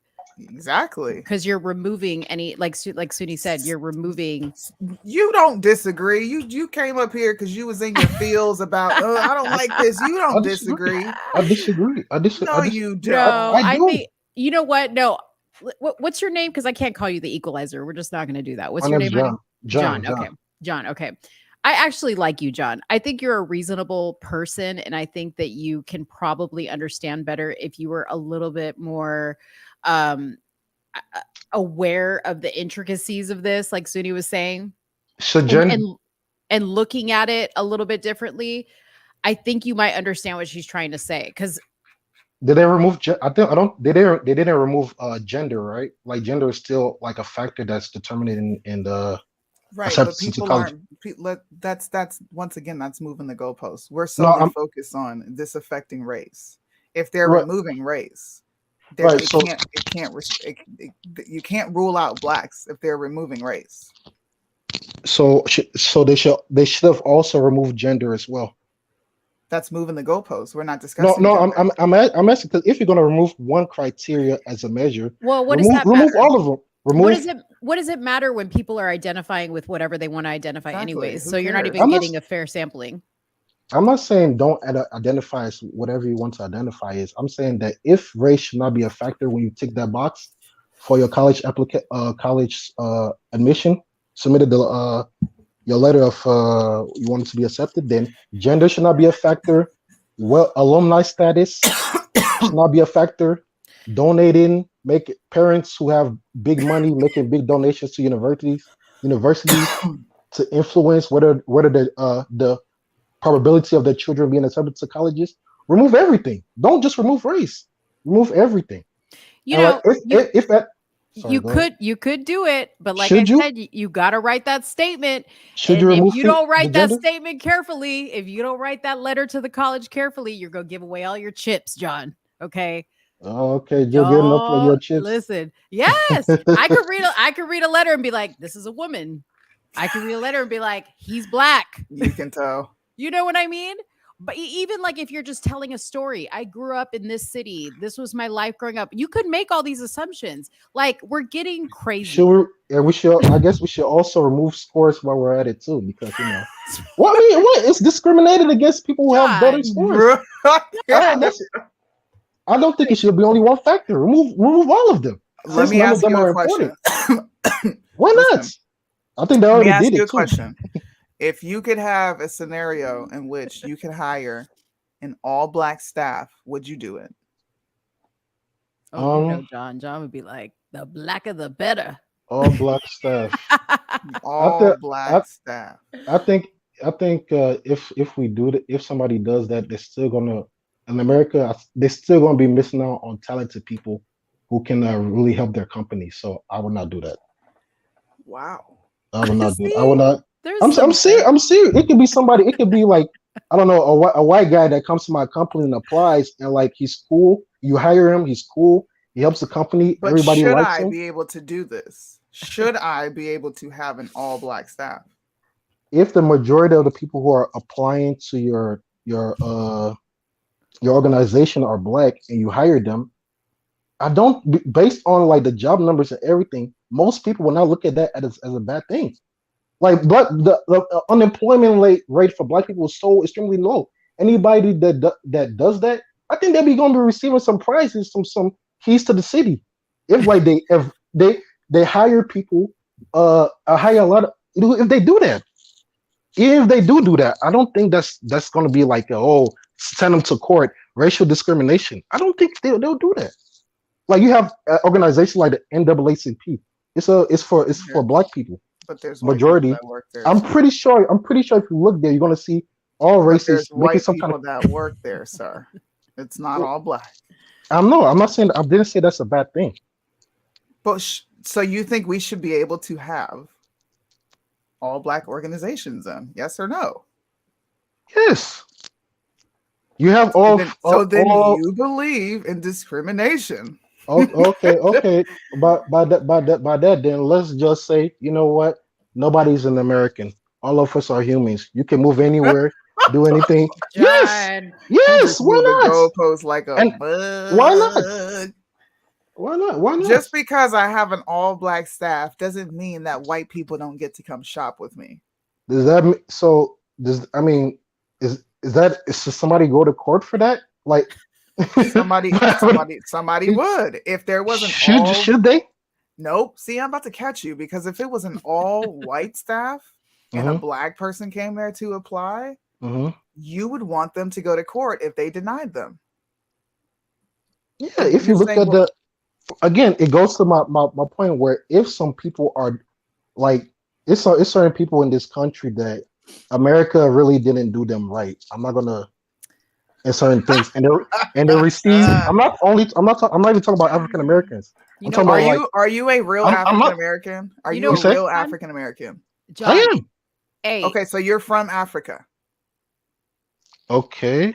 No, I'm asking you a question. Are you a real African American? Like, are Yes, you I am. from Africa? Yes, where are you from? I guess. Where are you from? I'm from Detroit, Michigan. Were you born there? Yes, I was.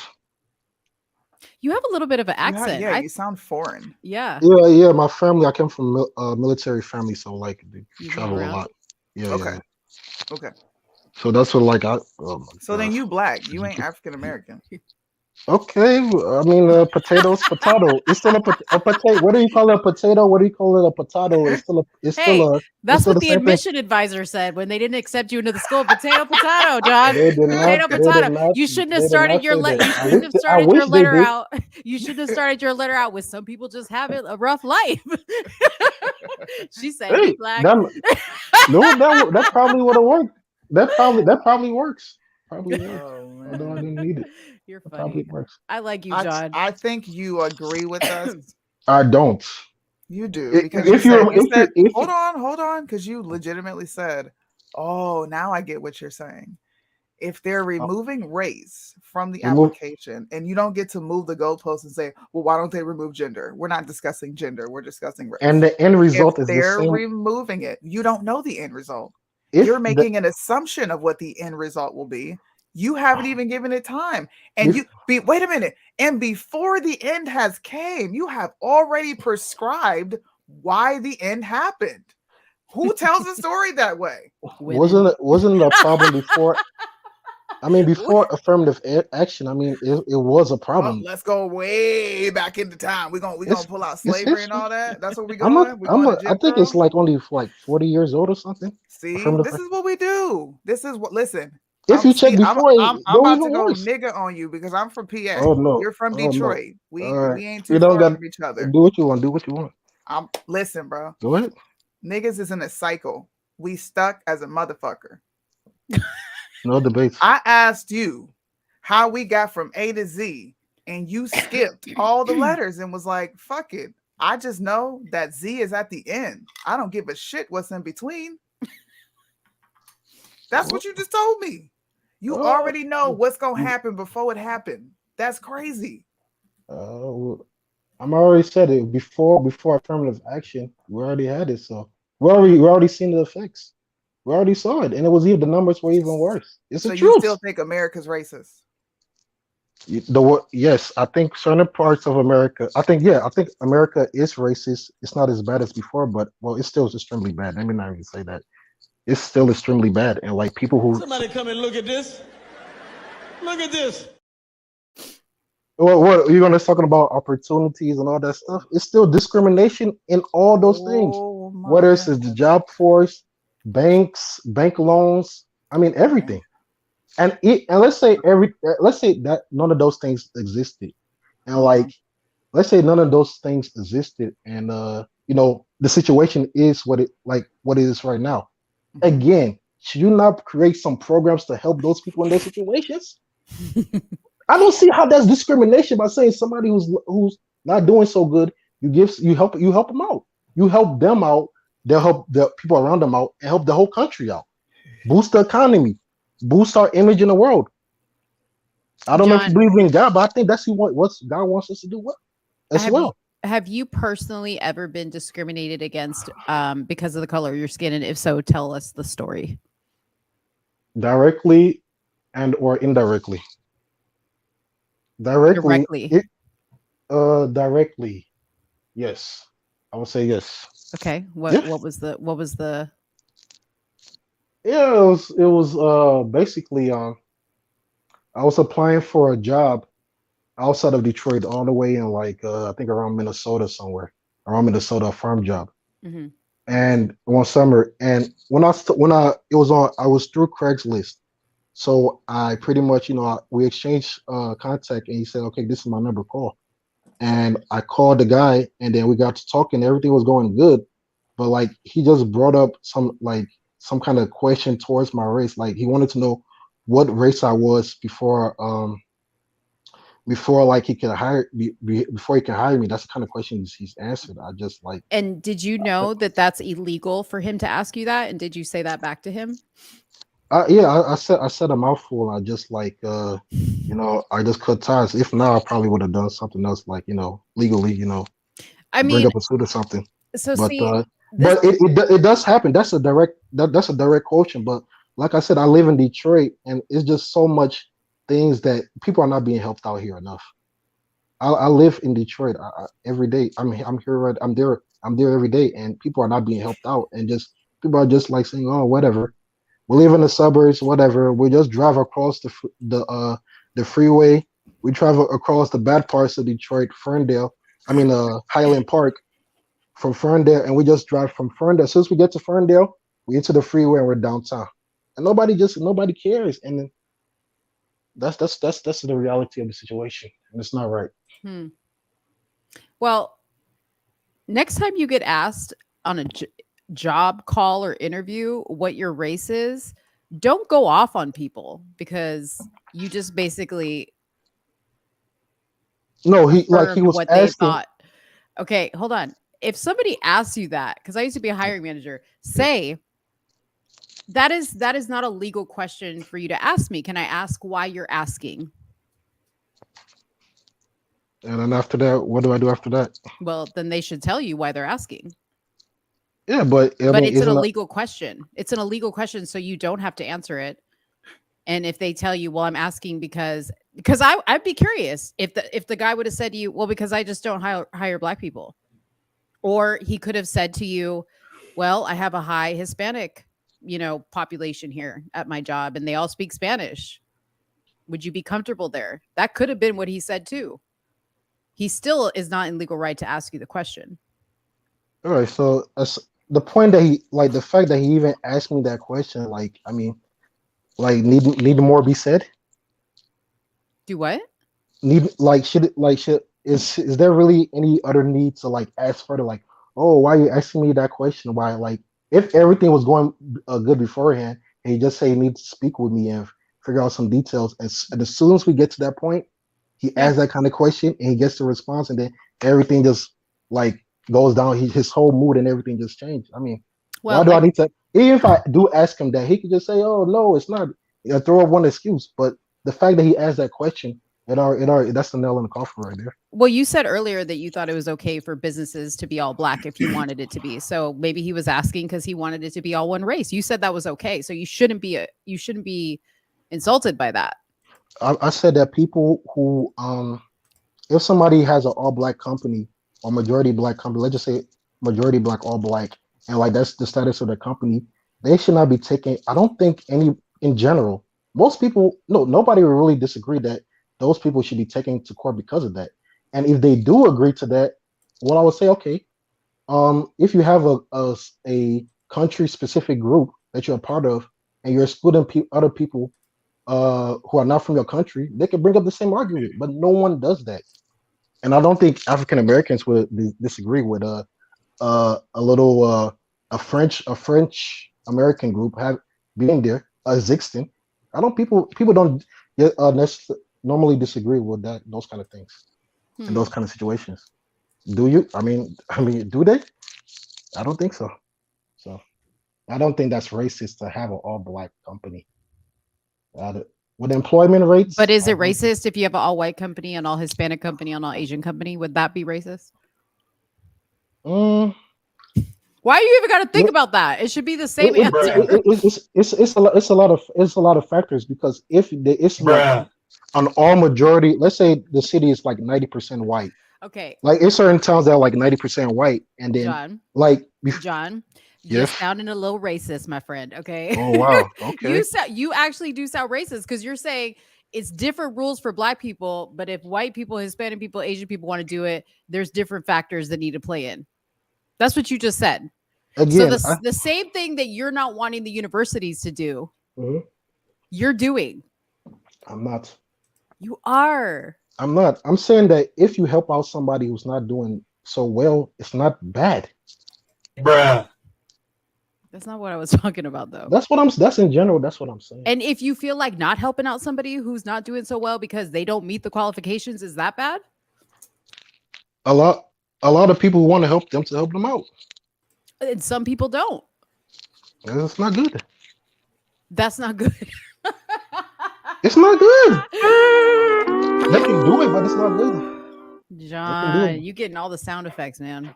Well, you getting all the sound effects. Well, all right, buddy. That's how it is. We appreciated having you on. Thank you for coming. Yeah, thank you. I don't really know most of you guys' topics all the time, but at least thank you for letting me chime in. We're all over the place, and we're glad you came in. Thank you so much. Okay, perhaps I'll come again another time. Thank you so much, ladies. I appreciate it. Have a great weekend. You too. Bye-bye. Bye. I liked him. Oh, Lord Jesus. Bless the Lord. Well, okay, let's finish up. We were going Girl, to get into. I don't even You know. were you were going to finish your statement on why it's important to Oh, be criminal record. inconsistent on when you want to use criminal records. Yeah, I like how she put that. Why it's okay. inconsistent. Yes. Because sometimes it matters and sometimes it doesn't. Quite like race. Quite like race. Sometimes your race plays a factor. Sometimes it doesn't. What I was talking about in regards to the Carlisha Hood was Alicia Hood. we still don't know what Carlisha was arguing about with his that got her clocked 3 times, right? No, we don't. We also don't know if they knew each other or anything like that. Now it's coming out that this guy had a criminal record before of, many charges, blah, blah, blah, blah, blah. I think Soonie, you've pulled up his Facebook page. Yeah. I took a look at it and I didn't hear that full interview that you sent me with the other witness that was there. But I took a look at his Facebook page and I was just like, typical guy from Chicago, hood guy from Chicago, talking about the random shit they talk about. Nothing that stood out to me there. What I'm interested in is why would a mother, that's the part I care about. Why would a mother put her son in danger and tell him to come inside and help her out in a situation? That's why his record doesn't matter to me unless they say, turns out Carlisha knew this dude, right? And she knew what he was capable of. So she was scared and she told her boy. Why do you keep trying to connect them? I want to understand that. Why do they have to be connected for the criminal record to matter? Because that's what you keep using as a quantifier. Like you're using that to say, well, they would have to have some sort of connection. Police and civilians have no sort of connection before they interact, but it matters to you. So please make that make some sense. But that's a different situation. That's why I say it matters in some and doesn't in others. It's a different situation. Because does this make sense to anybody? Like, yeah, I said this yesterday. I'm not fucking crazy. Does this make sense to anybody? Please be honest in the chat. If it makes sense and I'm tripping, tell me. Y'all, let me just first say this. Soonie was asking me what this has to do with police. The minute the word police came out of my mouth, she's like, but we're not talking about police. That's not true. Why do you keep talking about police? No, that's what you said. That's what you said to me. Tell the whole story. You getting on here and doing what John did and giving a whole surface level. This is the story. So Soonie just asked me, why does it not matter when police have interactions? She just brought that up. Okay. I told you what I thought about the case. In a police interaction, I'm driving. I'm a police officer. I pull somebody over for speeding or for whatever. I go to them and get their license. I look at their license. I run their license. Oh, comes up that they have a warrant. Comes up that they have ran from police. Comes up, whatever comes up. Now I go in with knowledge about that person. You're not the police. That's why I don't understand why you keep painting it from this angle. Because I'm simply talking about the narrative. I'm simply giving the police as an example of a situation, not for you to give me a play-by-play of what police are doing. I don't care about that. Then what I'm saying is, in the other situation, Carlisha Hood, the only reason his criminal record would matter to me in that instance is if they knew each other, because then she would know what he was all about, which might explain why they were arguing. I don't know. See, that's the problem, because we don't know. We don't know. We're making a whole lot of assumptions. Okay. I don't understand why that's so hard to understand. It doesn't make any sense. How does it not make sense that sometimes a person's criminal history will matter and sometimes it doesn't? This guy is dead, unfortunately. So it's not like he's on trial. And we can hear both sides. And neither of the are the story. suspects that are dead due to cops. That's the point that I'm trying to make. George Floyd? The people who are George dead. Floyd? No. He dead. The people who are dead or not on trial, but you still pull their criminal record. Breonna Taylor, George You pulled her Floyd, criminal record. dead. What does that matter? It- You just said it doesn't You just said matter. His you criminal said they record don't go doesn't on matter trial. because he's dead. But you just said dead this. people don't go on trial. Listen to what I'm saying. You legitimately just told me his criminal record doesn't matter because he's dead. I am now comparing situations in which suspects are dead and their criminal record is still used to explain behavior. This is why you guys say you pull criminal records. Okay, but my point to saying it doesn't matter because he's dead is I don't get to hear his side of a story because he's dead. Okay, but his criminal record may or may not had something to do with why he was there yelling at Carlisha. I don't know that yet because I don't know why he was yelling at Carlisha. I don't know that. Now, if more detail comes out and they're like, Carlisha used to date oh boy, Jeremy. Jeremy's the father of the young kid. He used to beat the young kid. Listen, you have to understand listen. Have you ever watched a novela? A Spanish novela? Okay. This is exactly how it goes. The story develops. So in my head, there are so many missing pieces to this. Why do you need listen? I'm gonna ask it as plain as I can. If you say to me, why do I need the details? No, you do not need all that. You don't need no telenovela when it's police and goddamn civilians. But what I'm trying to say, no, you don't need drama when it comes to police and civilian. I do. No, you don't. Yes, I do. I've been working with you for almost 2 years now. I brought up Jacob Blake. Jacob Blake was a great example of I was like, I need to know more. And then I found out that he was there raping old girl. Am I crazy? Everybody needs to vote in the chat. Absolutely. Am I crazy? Absolutely. You get on my freaking nerves when we talk about this shit. Am I crazy? This makes no logical sense. No logical sense. And I agree with you on 99% of shit. But this 1%, I think it's more, I think it's more of like a language barrier that you're not understanding what I'm trying to convey to you. So then resort to condescending remarks. It's a language barrier. No, it's like maybe I'm not explaining myself how I should. I don't know.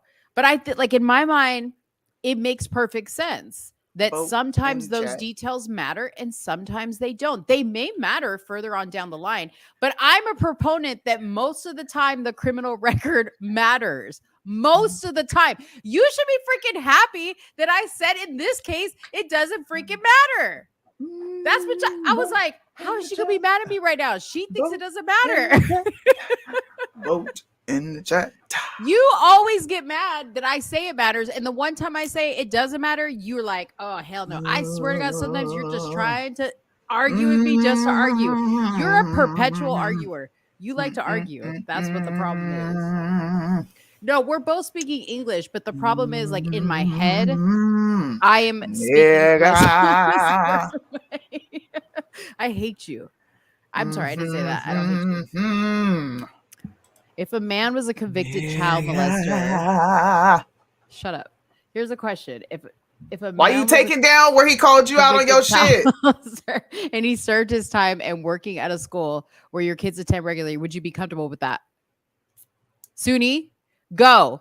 Here's a question: It's not a question for me. What the fuck? Thank you, hypo observer. You're not making no point because we talk about my children, not somebody online that I don't know. Okay, so yes, personal naturally, to you, then it matters? Because I'm going to be reacting, but because you might be in my motherfucking vicinity, yes, I'm going to look things up about you. But that's not even what we're discussing. So you pulled up a moot point. That question has no relevance to what we're discussing. Nice try, Saudi. Come again. I think it has 100% relevance. Jessica, thank you. No, it doesn't. Thank you, Jessica, for the super chat. $9.99. People like to see us fight. Isn't this sad that They got people will nothing to pay do with us when we nothing. argue? Yes. It has Why everything. y'all not voting? There's 34 people here. Did she make a rational, logical argument? Absolutely. No. And this right here made my point. No, it didn't. You're Yes, it did. comparing my life to someone else's story. That makes no sense. Okay. That why? makes no sense. Why would Why- I not make sure my children are safe? Okay, fine. Take your children out of it. Why did you post on Instagram his Facebook page? Why does that Post matter? his Facebook page. Yeah, I you posted, did. You posted a picture Go of his ahead. girl bent over in front of his dick on his Facebook page. That's not his Facebook page. And I thought it was absurd that they had a cutout of him and she was standing in front of it. That's why I posted it. Why does it matter? Because I thought it was absurd. What does it matter to the case? So you're You're just making. argu- So wait. Are you saying that you're We don't know bringing how to up debate, black please. degeneracy? Please, Didn't you please, say please, we should please. do less of that? We should bring up less black degeneracy because it makes What black are people you look bad talking unnecessarily. about? I'm bringing up all the points that you make all the time What does that have to do with this? because you brought it up. One time just last week, you said Oh my Candace and Ben God. Shapiro be talking about ratchet black shit all the time instead of talking about good things in the black community. I'm actually, listen, aside from the fact that I could care less that the brother got shot and is dead, because I could care less right now. Okay. He shouldn't have hit a woman. Not to say that that justified his death, but you got what you got. You fucked around and you found out. Right? I'm just saying. I'm standing up for him and saying, for this instance, in this moment, with what we know, I don't care how ratchet his Facebook page is. I don't care what his criminal record is until I find out more that explains why she did what she did. That's what I'm saying. Thank you, Jessica, again. Oh, and you said, Soonie. Because your arguments make no sense. You're here, there, and everywhere. None of what you said has any relevance. You're comparing Candace Owens judging an entire fucking event and then showcasing why it's bad. That's not even what I did. I just said why. Because I don't get why you got a cutout of a dead man and you're twerking in front of it. Is that an indictment on the black community? No. Nice try. It's an indictment on the people who are standing in the photo. That are black. It's an indictment on the people who are in the photo. That are black. You're making an argument that I didn't make. Did I make an indictment on the black community, or am I talking about this instance? Is that what Candace did? Since we want to compare apples to oranges, let's go there. Did Candace make an indictment on an entire community or one person in the picture? I'll wait. All I'm saying is, you say I'm inconsistent. Why are you not answering my inconsistent question? views Did too. Candace make an indictment on the community or an individual? Listen, on the community or an individual? She has made several statements on the community and individuals. I have never argued that. For what? I'm asking a simple question when it comes to Juneteenth. How was it did she defending make Candace an when I indictment said yes, she did? on How an was that entire defending Candace? community? How Or was did that she make defending one on an Candace? individual? How was Because that defending you want Candace? to know why? Because you didn't answer my question. I asked said you she about did. one I specific said she event. did. I Bro, said she did. I no, said you Candace has didn't. made. I said on top of that, I said she made This is why we can't several. talk to women. I said she made several indictments on the community and God. individuals. And then you went into immediate defense when I didn't ask you about any of that. I asked you specifically about Juneteenth. Ask me. Was it an indictment on the community or the individual? I just said to you, it was a community indictment. And also, she has made. Why did you bring that part up when I'm not asking about that? I'm specifically asking about doubling Juneteenth. down on the point that you're making. Yes, no, yes, not. and yes. You're literally comparing apples and oranges. No, you are Soonie. using me posting a picture of this Soonie. dude, and I'm talking about the individuals in the picture. Are to we Candace's criticism of Juneteenth? That Hold makes up. no sense. Hold up. I didn't put an indictment on an entire community. All I'm saying is, let's just forget about the cutout and Candace, okay? All I'm saying is, in this instance, it doesn't matter to me. To me, I will sleep just fine tonight if it does matter or doesn't matter to you. I don't care. I'm telling you my opinion and why it's my opinion. My opinion could be wrong. It could be right. I don't know. All I'm saying is, I don't know. And right now, his record doesn't matter to me. It doesn't. In some cases, it matters. In some cases, That's great. it doesn't. But if someone's challenging why, they're just challenging why.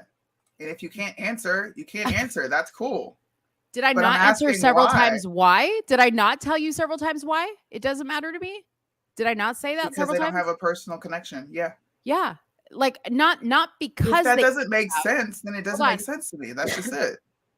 Not because they don't have a personal connection, but I can connect why people care in that moment about his criminal history if I find out that they knew each other and she knew that there was a reason to be afraid of this guy, so much so that she told her son to go get a gun. Then, okay, she knew the history. We knew it after the fact. She knew it in the moment because she had history with this guy. She knew him. That's when it matters. To us as the public, I don't think it matters. In the case of this particular situation, I don't think records matter at all. she doesn't I think they it's an matter at all. attempt to assassinate people's character because you're mad that the family's on TV doing what the family does, which is speaking highly of their loved one that's dead. I don't think it's anyone's place to pull up someone's criminal record to try to defame someone. Mhm. That's stupid. It's downright evil at that point. That's evil. Mm-hmm. And I know you're probably confused, whoever asked that question, LL Lewis, even more, because you're like, well, wait a minute, isn't that what Mo's saying? Yes, that is what I'm saying. But what I have said in the past in other cases is that the record in that case mattered to that situation. So I'm saying sometimes it does matter and sometimes it doesn't matter. So Soonie is saying I am inconsistent. And my point is you can't be consistent all the time because every situation is different. It calls for different evidence. It calls for different facts. That's just what I think. 4 punches to the head don't equal he should have. 4 punches to the head don't equal he should have a record. 4 punches to the head for a police officer would equal he should have a record. But What does because that of the mean? I don't get the situation being different, no one cares about the criminal record. I'm confused about his statement. What do you mean 4 punches to the head don't equal? He's just saying just because he punched her in the head, it doesn't mean that he has a criminal record. Oh yeah, no, we didn't know if he did or didn't. It just came out after the fact. And I was confused as to why it mattered in this situation. And my point of contention is, why does it matter in any other situation? And her response is, well, because I would need some sort of connection of the stories aligning that they know each other. And I'm calling bullshit. That's just it. I'm calling BS. I don't think it ever matters. The only reason it doesn't matter is because the family's not on TV calling him an angel. He didn't do nothing. Like that portion, I just wish people would be honest about why we're not coming out and bringing up criminal records. This only comes out when the family or some high-ranking Black civil rights leader comes out and tries to paint this as something racist. Well, what's interesting is what nobody's done that yet. So it's interesting that it's coming out and no civil rights leader is calling this, obviously, well, because it's coming it's Black out people. Because he attacked a woman. That's the only reason that people are discussing his criminal record, because they want to pin him as violent because that makes the mother innocent. It's the only reason they're doing it. Right. And I'm like, and we talked about this. I don't think she's innocent. I don't have proof because I don't know what happened there, but it's my gut that I don't think she's 100% innocent in this. Well, there's more to this story for sure. Cook County made accusations. And And now Cook County looks stupid because it looks like they lied and made up a whole scenario of her texting her son. And now there are more people coming out, which is what I asked for, the eyewitness. The eyewitnesses are coming out and they actually corroborate her story. I'm less inclined to believe women, but when multiple people are coming out and saying the same thing, I think it's worth a listen. This is not on the news. And that's the main reason I posted it, is because the media has not, and I'm not painting this lady as innocent. I still think she texted the boy. I still believe what's actually in the documents. I don't understand why an entire county would lie on her. All these people who don't know her are just going to lie and materialize these things that never happened. But when the media refuses to come out and defend her, when they have come out and said that all charges are dropped, and they're not talking about any other parts of the story, I just find that to be weird. Like, what, isn't this like a huge scandal when you really think about it? The way that the family is attacking this, or the way that the family has come out, wouldn't this be a huge scandal when she's saying an entire police department is lying on her? Yeah. So why, and this is an honest question to you, because I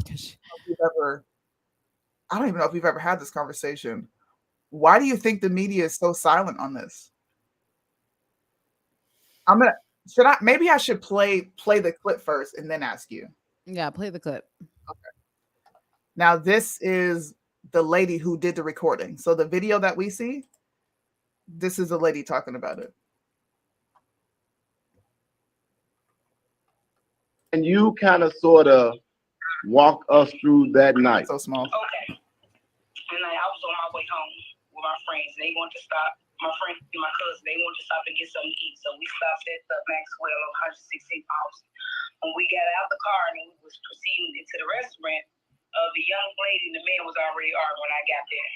So they was arguing when I got there. She was explaining to him something about the line. He kept on trying to get her to shut up. Like, if you don't shut up, I'm on my grandma kept on being, aggressive with her. She was never aggressive. Let me get that part straight. Always stay calm and maintain herself. She never got aggressive. So he kept on being, telling her to be quiet, shut up. So she was, I guess her son had walked in at that point. And that's when you guys can hear in the video, her telling her son to go to the car. And once she said, go to the car, y'all hear him say, go to the car, say one more thing, I'll meet you on my grandma. And that's when he hit her. Everybody pushed me out the door and my phone fell on the ground where I fell too in my phone. So.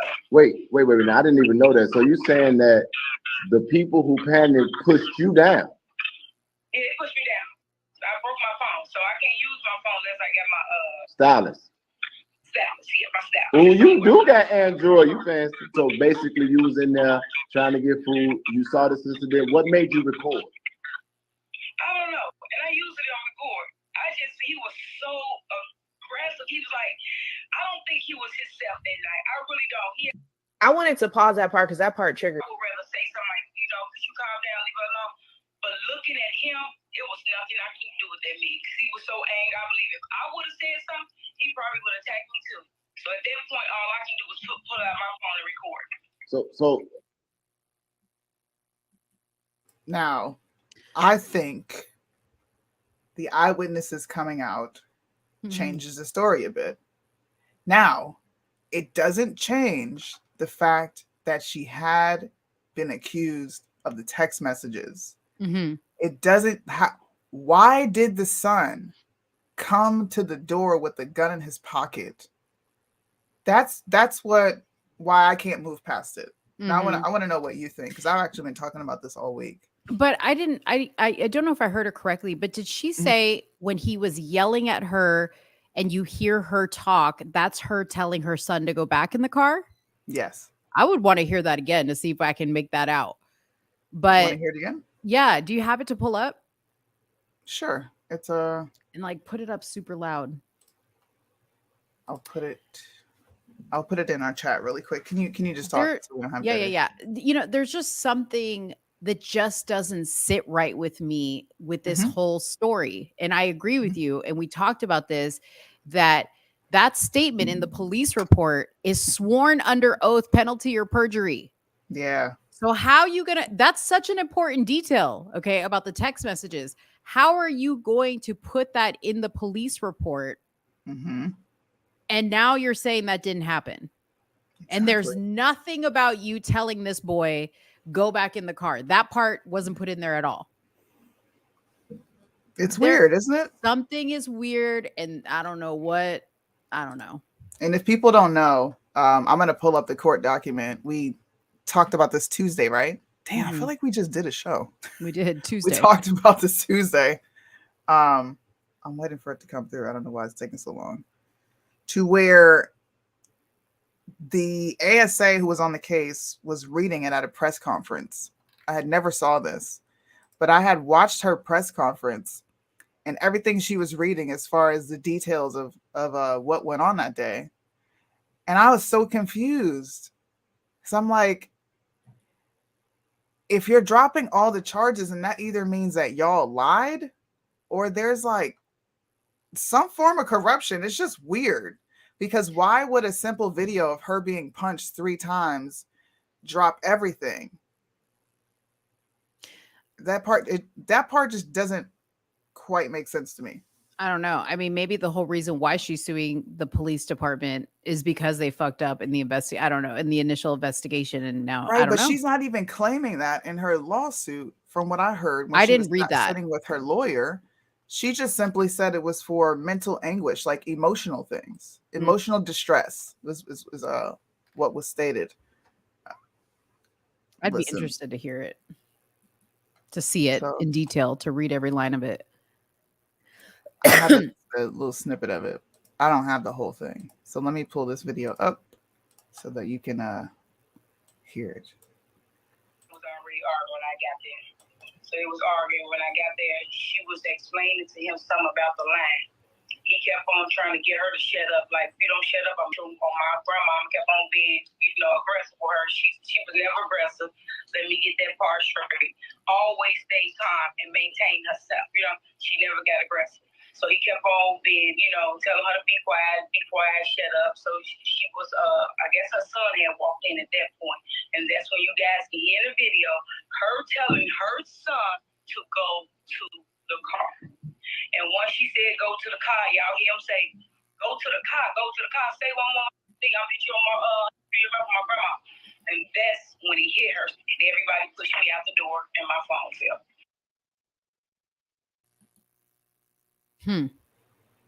Doesn't that change? To me, that changes a lot. It does change. Yeah. It does change a lot. What I was wanting to see. I'm sorry, did I not show it? No, what I wanted to see was the actual video of the audio of them fighting in the store. Let me see. Don't have that in our chat. No. Is this is a video from your page? Are you sure?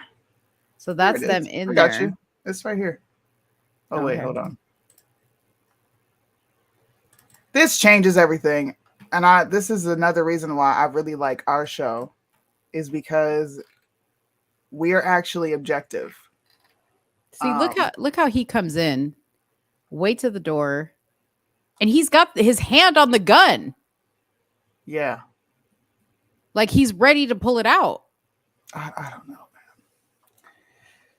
I think the video from the store was edited down. a lot. I was thinking that too, because there's this YouTuber named Martin Lewis who actually had all these clips that I was able to piece together what happened. Mm-hmm. But the way he clips it is these things are happening simultaneously. Like the guy and the girl are arguing back and forth. And it seems like maybe the son noticed something, so he comes to the door. Mm-hmm. And then the punching happens, and right before the punching happens is when the son comes up, and this is a timeline that he put together, by the way. it's like he sees it and he doesn't know how to react, and then he shoots. So it makes it look very condensed. It makes it look like it happened in a very short amount of time. Mm-hmm. But it still begs the question of why these court documents exist, saying that she was pointing and waving for him to come from the car. Like, that's in a court document. I'm going to pull this up. I'm so sorry it's not sending. No, pull it up. But the other thing is, again, I bring this up. Why did it take 3 days for them to turn themselves into the police? Did it actually take them 3 days? Yeah. That was, okay, I wasn't sure. I wish I could pull it up, but I read it. I read it from. Was it in an article? It was like a timeline, yeah, of like how it happened. Yeah. Look, so I know it's a little blurry, y'all, but this is a court document. This is what was read during the press conference when ASA and McCord Rogers came out. Now, they have literally painted a target on this lady's back, just to give a little context to this this entire thing. They've painted a target on her back because they're accusing her of lying and falsifying shit that never happened. So this is a part that has me and Mo just in a conundrum. While waiting in line to order food, D and V, and that stands for defendant and victim, got into a verbal altercation during which D began texting the co-defendant and pointing to him outside. During the verbal altercation, witness one was laughing and encouraging victim, which was the woman who was there, also involved in this conflict. Co-defendant entered Maxwell's, stood in the doorway. The argument between V and D turned physical when V punched D in the head 3 times. After the first punch, the co-defendant took out the firearm while V continued to punch D. What is a lie in here? Because in order for them to drop every single charge, and I looked at a whole bunch of legal analysts that day, something would imply, this would imply that they lied somewhere. So where's the lie? Okay, when you say they lied, they being prosecution, police, because the police are the people there taking stories. They're the ones that are writing down what's actually going on. Right? Right. So who lied? And that statement that you just read came from Carlisha, or what is that statement? That statement is from this is for the charge of contributing to a delinquency of a minor, and as it says, ASA and McCord Rogers. Okay. And it goes through a timeline of what happened. So this would have to be, they documented it. This would have to be the police report. And they would also have to be factoring in surveillance. Because this document also talks about the fact that he chased him down. It's right here at the bottom. I'll show this too, just so people can see. People got mad at me because they're like, the family said that's not true. I understand the family is going to come out and defend the person. That's what they do. But that doesn't matter at the end of the day. After the first punch, co-defendant took out the firearm while victim continued to punch defendant. Co-defendant fired a shot at victim inside Maxwell's, striking the victim in the back. The victim fled out of the restaurant away from the offenders. Doesn't that change the self-defense aspect of this? Yeah. Even if he felt his mom was in trouble. Okay. He ran away from them. And as the victim fled, the co-defendant followed him and fired additional shots. How are they not in jail? Right. Yeah. I mean, at what the very was a lie? Right. Exactly. At the very least, for the part where they left the scene. I don't get it, y'all. Not one charge. It sounds weird. It really does. I don't know. And then the nerve of her to go try to sue when this is them getting it right according to your story because you're innocent. So who has it out for you? Who is this lady? Why would a police department just make up stuff? Like, why would those? I don't know, dude. This just seems like an indictment on police and on all these investigators in this particular case, and it's just weird. It's just weird. I'm telling you, it's a fucking novella. That's what I just said. Oh, God. It's a fucking novella. This is why this piques my everybody. interest. we argue, but it's never personal. Just because No. everybody's like, okay, girls, calm down. I'm like, bro, we do this all the time. Somebody said that? Judy was like, all right, relax now. Oh, it's okay, Judy. Listen, don't believe anything I said here. Go fact check. You can go pull these things up just like I did. Dude, go read this shit. Go listen to like analysts, like Soonie was saying, because I know people want mine to mow. Like, because that's what I do is and that almost confuses me even more sometimes because people weigh in so many different things. Mm-hmm. The problem with this story is it's just like hypothetical because nobody really knows, because now they're saying that this fucking police report isn't what actually happened. So now I'm like, well, what are we talking about then? I don't know. Like, people keep saying she did not text her son. I'm like, so then why did they say she texted her son? Yeah. You guys ready for Mind of Mo? I'm actually interested. Cam me down and just talk while I get ready. Cam you down, okay. To transform. I'm scared. I'm scared, y'all. After the show, just so you guys know what I'm going to do, I'm going to go to the beach and I'm going to have some salad. I might swim. I'm going to get a little blacker, try to get a little more darker this summer. Oh my gosh. I feel like I'm looking at Tina Turner. Get ready in the background. No, you look like Beyonce from what's that movie where she kind of plays Diana Ross in a sense? Dream Girls. She back here with the Dream Girl wig on. That's exactly what it looks like. It's the mama and me. Judy, we didn't play your song. I gotta play your song, Judy. Big Judy, big booty Judy. What? Big Judy, big booty Judy. Big booty, big Judy, big booty Judy. Stop! I wanna see you move it. Yeah. Big booty Judy, big booty Judy. Got big booty Judy. That's big booty Judy. Got big booty Judy. That's big booty Judy. Got big booty Judy. That's big booty Judy. He said, "Oh my gosh, no." What's up, Judy? Well, guys, without further ado. And now it's time for Random Thoughts with Mo.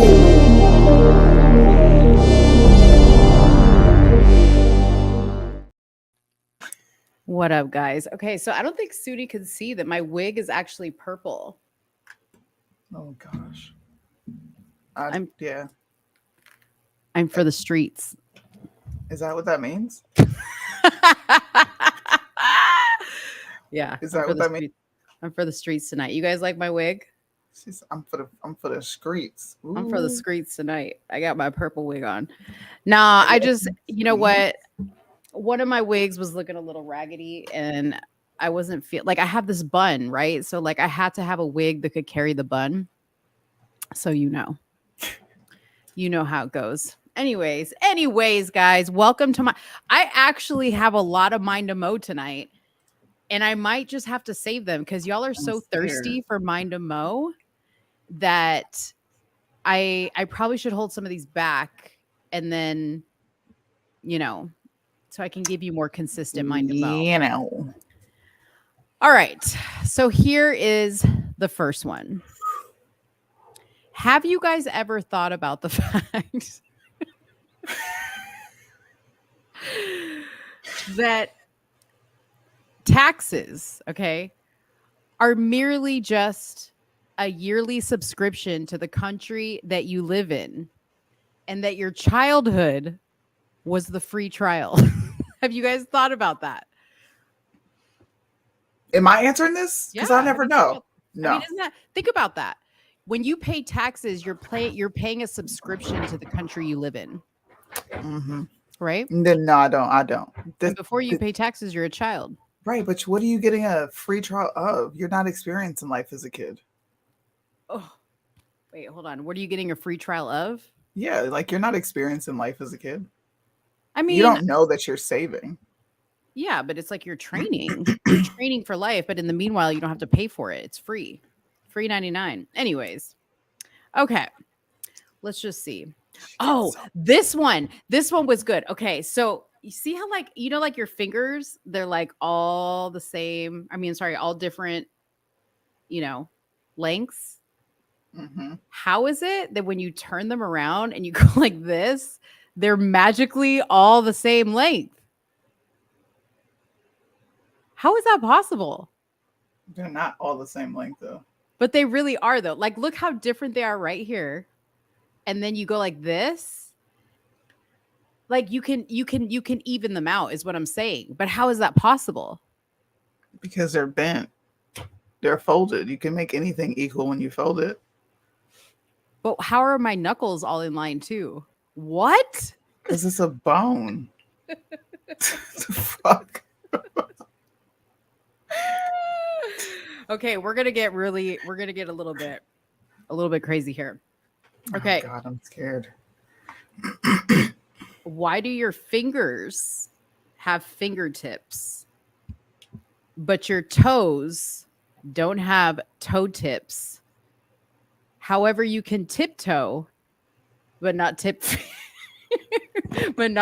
finger. Who came up with this shit?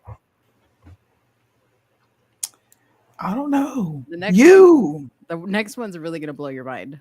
Okay. Okay. Pay attention now because you might lose me. Okay. Are oranges named oranges because oranges are orange? Or is orange named orange because oranges are orange? Oranges are orange. So that's why they're called oranges. Because the color came first. How did we talked about this on another Mind About? How do you know the color came first? I'm just making an educated assumption. Oh, you make assumptions now. Duh. You can make educated assumptions. That's what police officers do. You know what? I feel like I need to run these by your kids before I actually take them on the air because your kids have a really good way of making me feel stupid.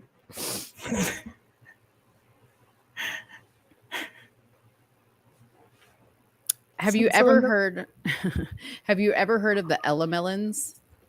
No. Okay. Well, when I was eating watermelon, okay, I was like, why do they call it watermelon? Like the other melons don't have like, where did cantaloupe come from? It's like somebody was like, oh, let's name this watermelon and let's name this fucking cantaloupe. Like for what? Like, why did you deviate from the plan? Right. So I was like, okay, we have watermelons. Why don't we have fire melons, earth melons, air melons to make them the Elamelons? Who the fuck came up with the melon names? Cantaloupe, watermelon. I don't know.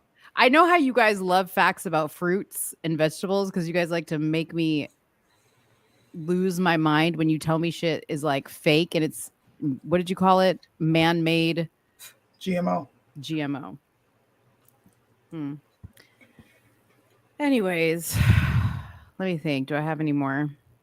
You just said you had a bunch. I do have a bunch, but I don't want to give them all away. Does a straw have one hole or two? One. Does it? Yes. It's one big hole. Just because there's another side of it doesn't mean there's an extra hole. That's one hole. Is it? Yeah. Would you say there's two tunnels? I feel like there's two holes. There's two holes, one tunnel. That sounds like a porno movie. 2 holes, 1 tunnel. That sounds like a gay flick. 2 holes, 1 tunnel.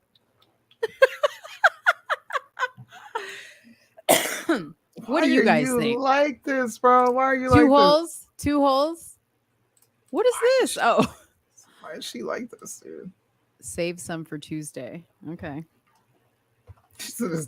Oh, man. Red Bull says 1 hole. 2 holes? I think it's 2 holes. It's 1. How is it 2 holes? There's not 2 holes there. Because I think it's a tunnel with 2 holes, like 2 entrances. Like if I said, is there 1 entrance or 2 entrances? There's 2. There's 2 ways to get into the tunnel. But you can get in and out of a door 2 ways. It's still 1 door. That was what my question was when we talked about stairways. Another one. When we talked about stairways, remember when we were talking about walking up or down stairways? Which direction are you walking? Yeah. Two Same ends, I thing. guess. Bro, you ain't got two ends of a door. You have two sides of a door, but it's still one door. But what about when they take a door and they split it in half and one side's in and one side's out? You know what I mean? I like your mind of Mo. This is the Dude. best part of the show. You know what's really crazy? So, like, you know, when you're a little baby and your parents pick you up, think back to the day that your mom picked you up and put you down for the very last time. I don't remember. Because there was a day where all of us were picked up and put down for the very last time by our parents, by our mom or dad or whoever. Isn't that wild? Yeah, Like, there's no spot in the baby book for that. Like, the day you were picked up for the last time.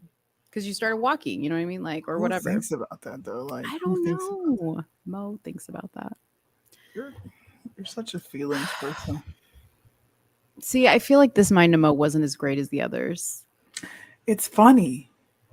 It's funny, but you see, this is the problem. Like, you guys want Mind of Mo. It's not always going to be funny. Sometimes it's just going to be thought provoking. What? No, Emotional damage. Dude, where did you come up with this?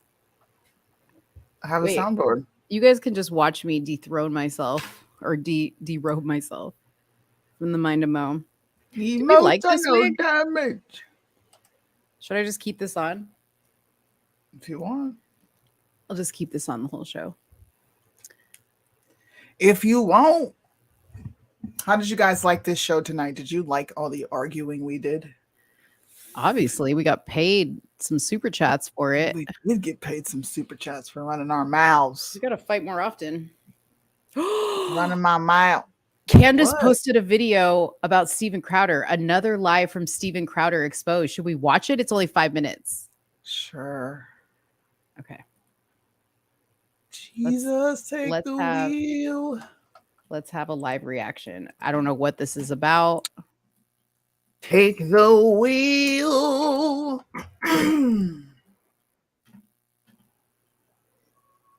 Okay. I should have a Candace wig. There's been an update in the New York Post today regarding Steven Crowder and his divorce. Now, why are we talking about this today? Well, I'll refresh your memory. First and foremost, when he did an announcement about his divorce, bizarrely, he included a clip of me and heavily implied that I extorted him somehow behind the scenes. It never happened. I've never even met Steven Crowder. I've only ever done one thing ever, and I was required to contractually with the Daily Wire. Can you pause it real quick? A few weeks before he tried to throw the entire Daily Wire. Yeah. You know what? Wasn't she just complaining about him being in her DMs?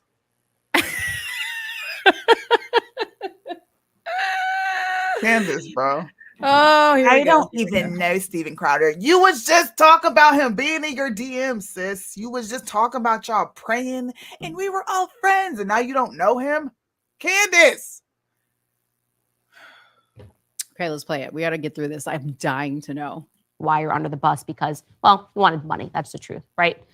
So anyways, it's the reason why I have been interested in this case. And then, of course, came even further lies, which I knew were lies at the time.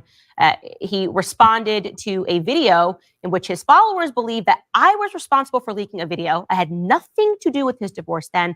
I have nothing to do with his divorce now. I never conspired with any journalists to release a video that I didn't know existed. I covered the video like everybody else did that day because it was astonishing and it was trending worldwide. And I cover the news, whether it's celebrity news sometimes, whether it's Kim Kardashian at a wedding. I cover the news when the news is interesting. And this, of course, is interesting because you have a person that purports to be a conservative who looks very much to me to be abusing his wife.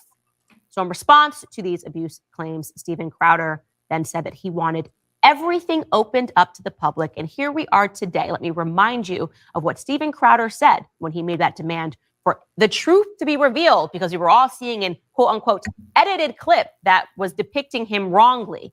Take a listen.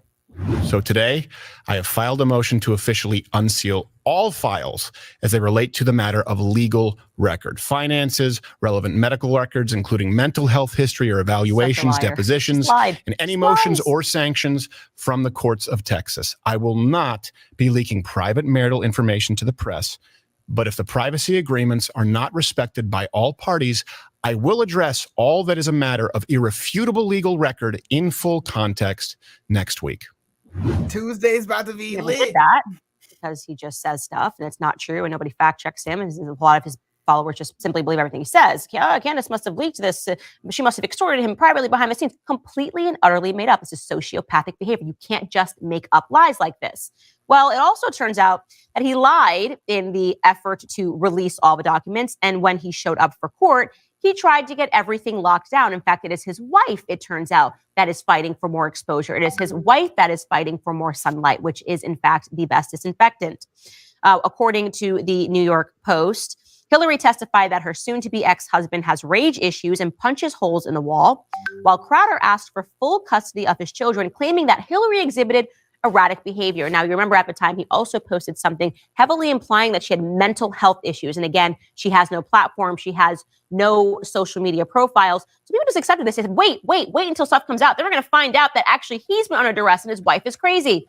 Well, then he gave an example of her erratic behavior.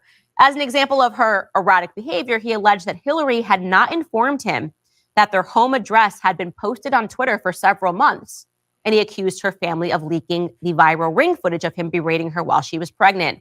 His attorney noted that she has no public social media presence. So her erratic behavior is the fact that she didn't inform him that there was a tweet that she did not author that was on the web that had their home address on it. That sounds like a really erratic, crazy woman. Now, his demand for the custody of one-year-old twins. Did you want to say something? That's dishonest, though, because just you're reading what the news is reporting. How do you know the news didn't pull what they wanted to pull from it? Like, if we can't read it ourselves, how do we? I don't know. Like, but let's just finish it. I don't know. I'm thinking out loud. Okay. Raised eyebrows among former staffers of his media company who said that it clashed with his very public expressed conservative beliefs that children need both parents and that the mothers are primary caregivers. Well, the update to that, Hillary testified that he was not present during her IVF treatments. He was also absent during the birth of his children because he had that elective surgery that we spoke about in the past. And she said that he moved out of the family home before the twins were even born.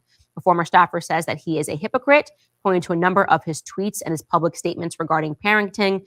His public staffer also brought up this important point. They said, quote, of course, if you file for custody, you'd think that you would lead with stories about outrageous behavior like drunken binges or child abuse.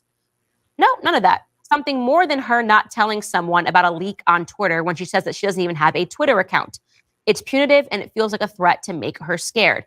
I do believe that she is operating under duress. The judge fortunately came back and said that he is not going to change the custody agreement and that he is dismayed by the number of volumes of motions that have been filed. So there you have it. It looks like this case is still going to remain public, which is what he initially called for, even though he then asked the judge to lock everything down because what he says in public and what he does in private are two different things. For whatever reason, there are people that have not pieced this together, that you have public staffers, former friends, now his wife, all telling you that this man is a sociopathic liar. But, I guess there must be some big conspiracy. We all must be working together behind the scenes. Candace must be working with the family and journalists and public staffers that I've never met who are saying that they're scared to speak out because they've signed very vindictive NDAs with him. Like I said, my grandfather always used to say that people tell you who they are early on. Listen, there just could not be more proof that he lies and lies and lies and then tries to go behind the scenes and correct it. I will continue to pray for his wife, Hillary Crowder, because this situation makes me extremely uncomfortable. And I feel great because I know people are going to say, you shouldn't get involved in somebody's divorce. You know what you should not do? Involve somebody in your divorce. I don't understand what the purpose of that was. When did he involve her in a divorce? Well, didn't he just make a comment about her saying she leaked it? That's not necessarily involving her in the divorce. That's just saying, I think you put this information out, and now it's like she's using that as an excuse to, well, you put me in it, so now I'm going to talk about it. But he didn't put you in it, though. But if you don't want to be in it, then just stop talking about it. I agree with that too. That's pretty simple. It's pretty simple. Now, your comment earlier, I was confused about. Yeah. Because I was reading the New York Post article that Yeah. stated that, So here's what I was saying, right? When we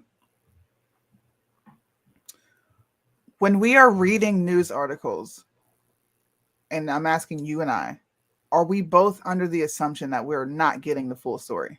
Oh yeah, 100%, Okay. 100%. And So- all you have to do is read 3 different articles to see that they all have different information. Okay. So when she's reading the article, and I'm sure we do this too, so this is probably a moment where I'm going to be checking myself. But when you're reading the article, in my opinion, watching the video, she's using what the article says, which is very limited, to say that he's lying. What is he lying about? Because she never quite said what he's lying about. I understood that what she meant is that when he said in that video clip, I'm going to be asking them to unseal the records. And then in this article, it says Crowder's attorney also asked the judge to seal the courtroom, saying it was for the benefit of the pair's nearly 2-year-old twins. So here's my question.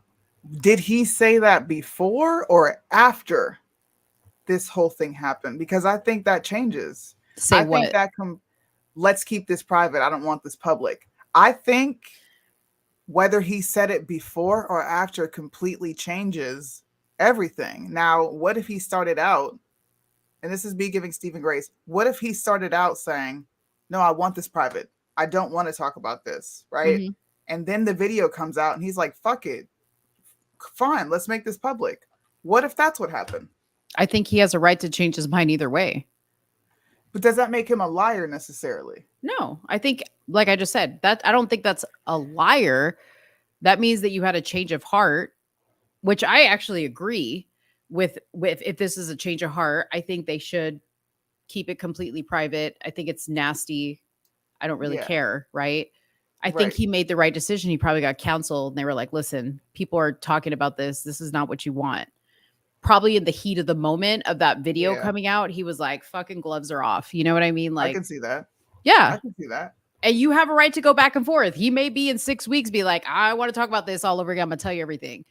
Yeah. It's his marriage. It's his life. I don't know.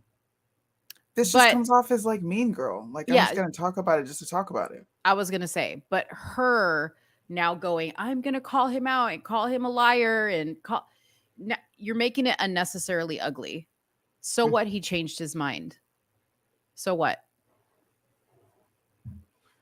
You know. But this is what comes of making your personal business public, which I'm sure he's now probably regretting part of it. I mean, obviously, he said the video was released by her family, which I'm like, yeah. wow. I mean, here's the thing. Here's the thing. I don't think it's far-fetched for the family to put that out. We're talking about someone who is in the entertainment, the political world. It's still Mhm. entertainment over here. Mhm. This is the entertainment industry. Mhm. Let's keep it real. If we're at odds with our spouses, our families are getting petty. Mhm. They're getting petty, bro. Anybody who denies this is lying. Mhm. I wouldn't be shocked if her family did put it out, because maybe Hillary is saying, I just want this to be done. And they're like, no, people need to know who this guy is. Mhm. Send. It's Mhm. not like a far-fetched idea or concept. Mhm. What bothers me is it's how intentional she is about making him a monster Mhm. and just removing her normal way of discussing things, which is nuance, which is, Right. okay, well, why are these things happening? Okay, let's piece this together. It's just like she's looking for reasons not to like him, and then she's looking for reasons to make you not like him. That's what it comes off to me. The other interesting thing is that this article states he wants full custody of his twins, which I find quite interesting because that's a feat. You know, he's not a dumb guy, and he probably knows that it's a feat for a father to get full custody of the children, no matter what the situation is, because it's never in the best interest of the children to take them away from their mother unless she's batshit crazy. And he can prove it because he would have to prove it to get full custody. You can't just be like, I want full custody. That doesn't work that way. So he must have some information. I agree. Yeah. Hey. I don't know. This seems like a hit piece. I'm a Steven Crowder. I'm not a fan. I won't say that. My husband watches him. Yeah. I like some stuff that he says. You know, I agree with the majority of things that he says. But I just don't like the attacking of men because of emotional women. Like that video coming out was disgusting to me. Yeah. It's disgusting. The way they handled Daily Wire measures. We debated this. Yeah. I've been consistent since the beginning. I don't think there was anything wrong with what he did. And because of how loosely these people use the word friend, I think they trumped it up and made it more than what it really was. Maybe he just didn't trust Buddy. Like, why can't it just be that? And like, bro, no, I don't trust you. So I recorded you, period. Like, what's the big deal? I mean, you know what's funny is like I was actually watching something recently on that situation, and I realized, whoa, like Steven Crowder didn't mention the Daily Wire. Now, granted, people were speculating, you know, who it was, but they came out and outed themselves in that. They did. Right? I think like now looking back, I think that they're both right. I don't think either one is wrong. I think they're both right. They have points on both sides. I understand why they would want to write the contract the way they did, and I understand why he feels the way he did. So there's no winners or losers in that situation. I think they both have points. In regards to this situation, it's for me, it's very cut and dry. I don't believe in making family matters public at all. Yeah. And I understand that he's a celebrity and people know him and they're going to find out eventually. And then he feels like he needs to clarify things so that there aren't lies getting out there. But I don't know, man. Like I don't like that Candace keeps perpetuating because she has a large platform and she knows she has a large platform. So it's like, you're making it a big deal. Think about the kids. Think about the kids. If you were ever in that, God forbid, you and George got a divorce, you would hate for your children to see that play out. Yeah. You know what I mean? Yeah. At some point, it's time to just stop being super childish about all of it and just be mature. It is what it is. This is happening because they're upset. They're upset Steven came out and said something about the Daily Wire. Why can't they just be honest about that? I would be upset. I would be upset if somebody came out against Mo. Yes, I'm upset. I'm not going to hide the fact that I'm upset that they came out and tried to paint her as something that she wasn't. I would express that I'm talking about this because I'm upset. It bothers me. And I don't like how they're approaching this situation. But to make this like self-righteous claim of exposing all these bad actors in the conservative movement, I don't rock with that because y'all are still, and I'm going to bring it back to Pride Month. Thank God this is the last day, but y'all rock with LGBTQ members. You're talking about his true conservative values. Where are yours? Yeah. Where are yours? That's all I got to say on this. Yeah. It's inconsistent as a mug. Not everything needs to be a story. That's all I'm saying. You know, I mean, I don't know. Like, I know that they're not friends, but in a sense, like they're all part of the same community. So there has to be kind of like a line drawn there, right? Like, I may not like you, but you know, we're all part of the same community. Like, I'm not going to make your life tragedy a story on my show. Right. It's kind of desperate. You're Candace. Like, you can find other things to talk about. Right. Talk about politics, bro. Talk about RFK. Talk about black people. Talk about talk about ratchet black people. That's her favorite. Anyways, like talk about black people. No, you love talking about black people. Anyways, She'll probably be like, see, I talk about white people and their degeneracy. She put up a video. I'm gonna send it to you. It I says, already you saw saw it. it? I already I was saw like, it. girl, no, you didn't. No, you didn't. Anyways, guys, Sooney's got to go. We've been on for It's been for 3 hours. almost for 3. This is probably our longest show to date. Facts. My I gotta throat get is to the dry. beach. I gotta go to the beach, y'all. Thanks for watching us. Please make sure if you're new here, you hit the subscribe button and hit the notification bell so that you don't miss another live. I don't have time to put up the donate. We'll do that on Tuesday. That's fine. And Tuesday is going to be a fun show. I'm looking forward to Tuesday. Oh yeah. You got We'll probably anything else have before more we close out? information. No, we don't have anything else. I won't stay in afterwards. You could just text me. I know you got to Peace. go. All right. Bye guys. Love you. Happy Friday. Good weekend. They say the song's so offensive, but only if you get offended. I can't offend you without your permission, and you don't even have to listen. They say the song's so offensive, but only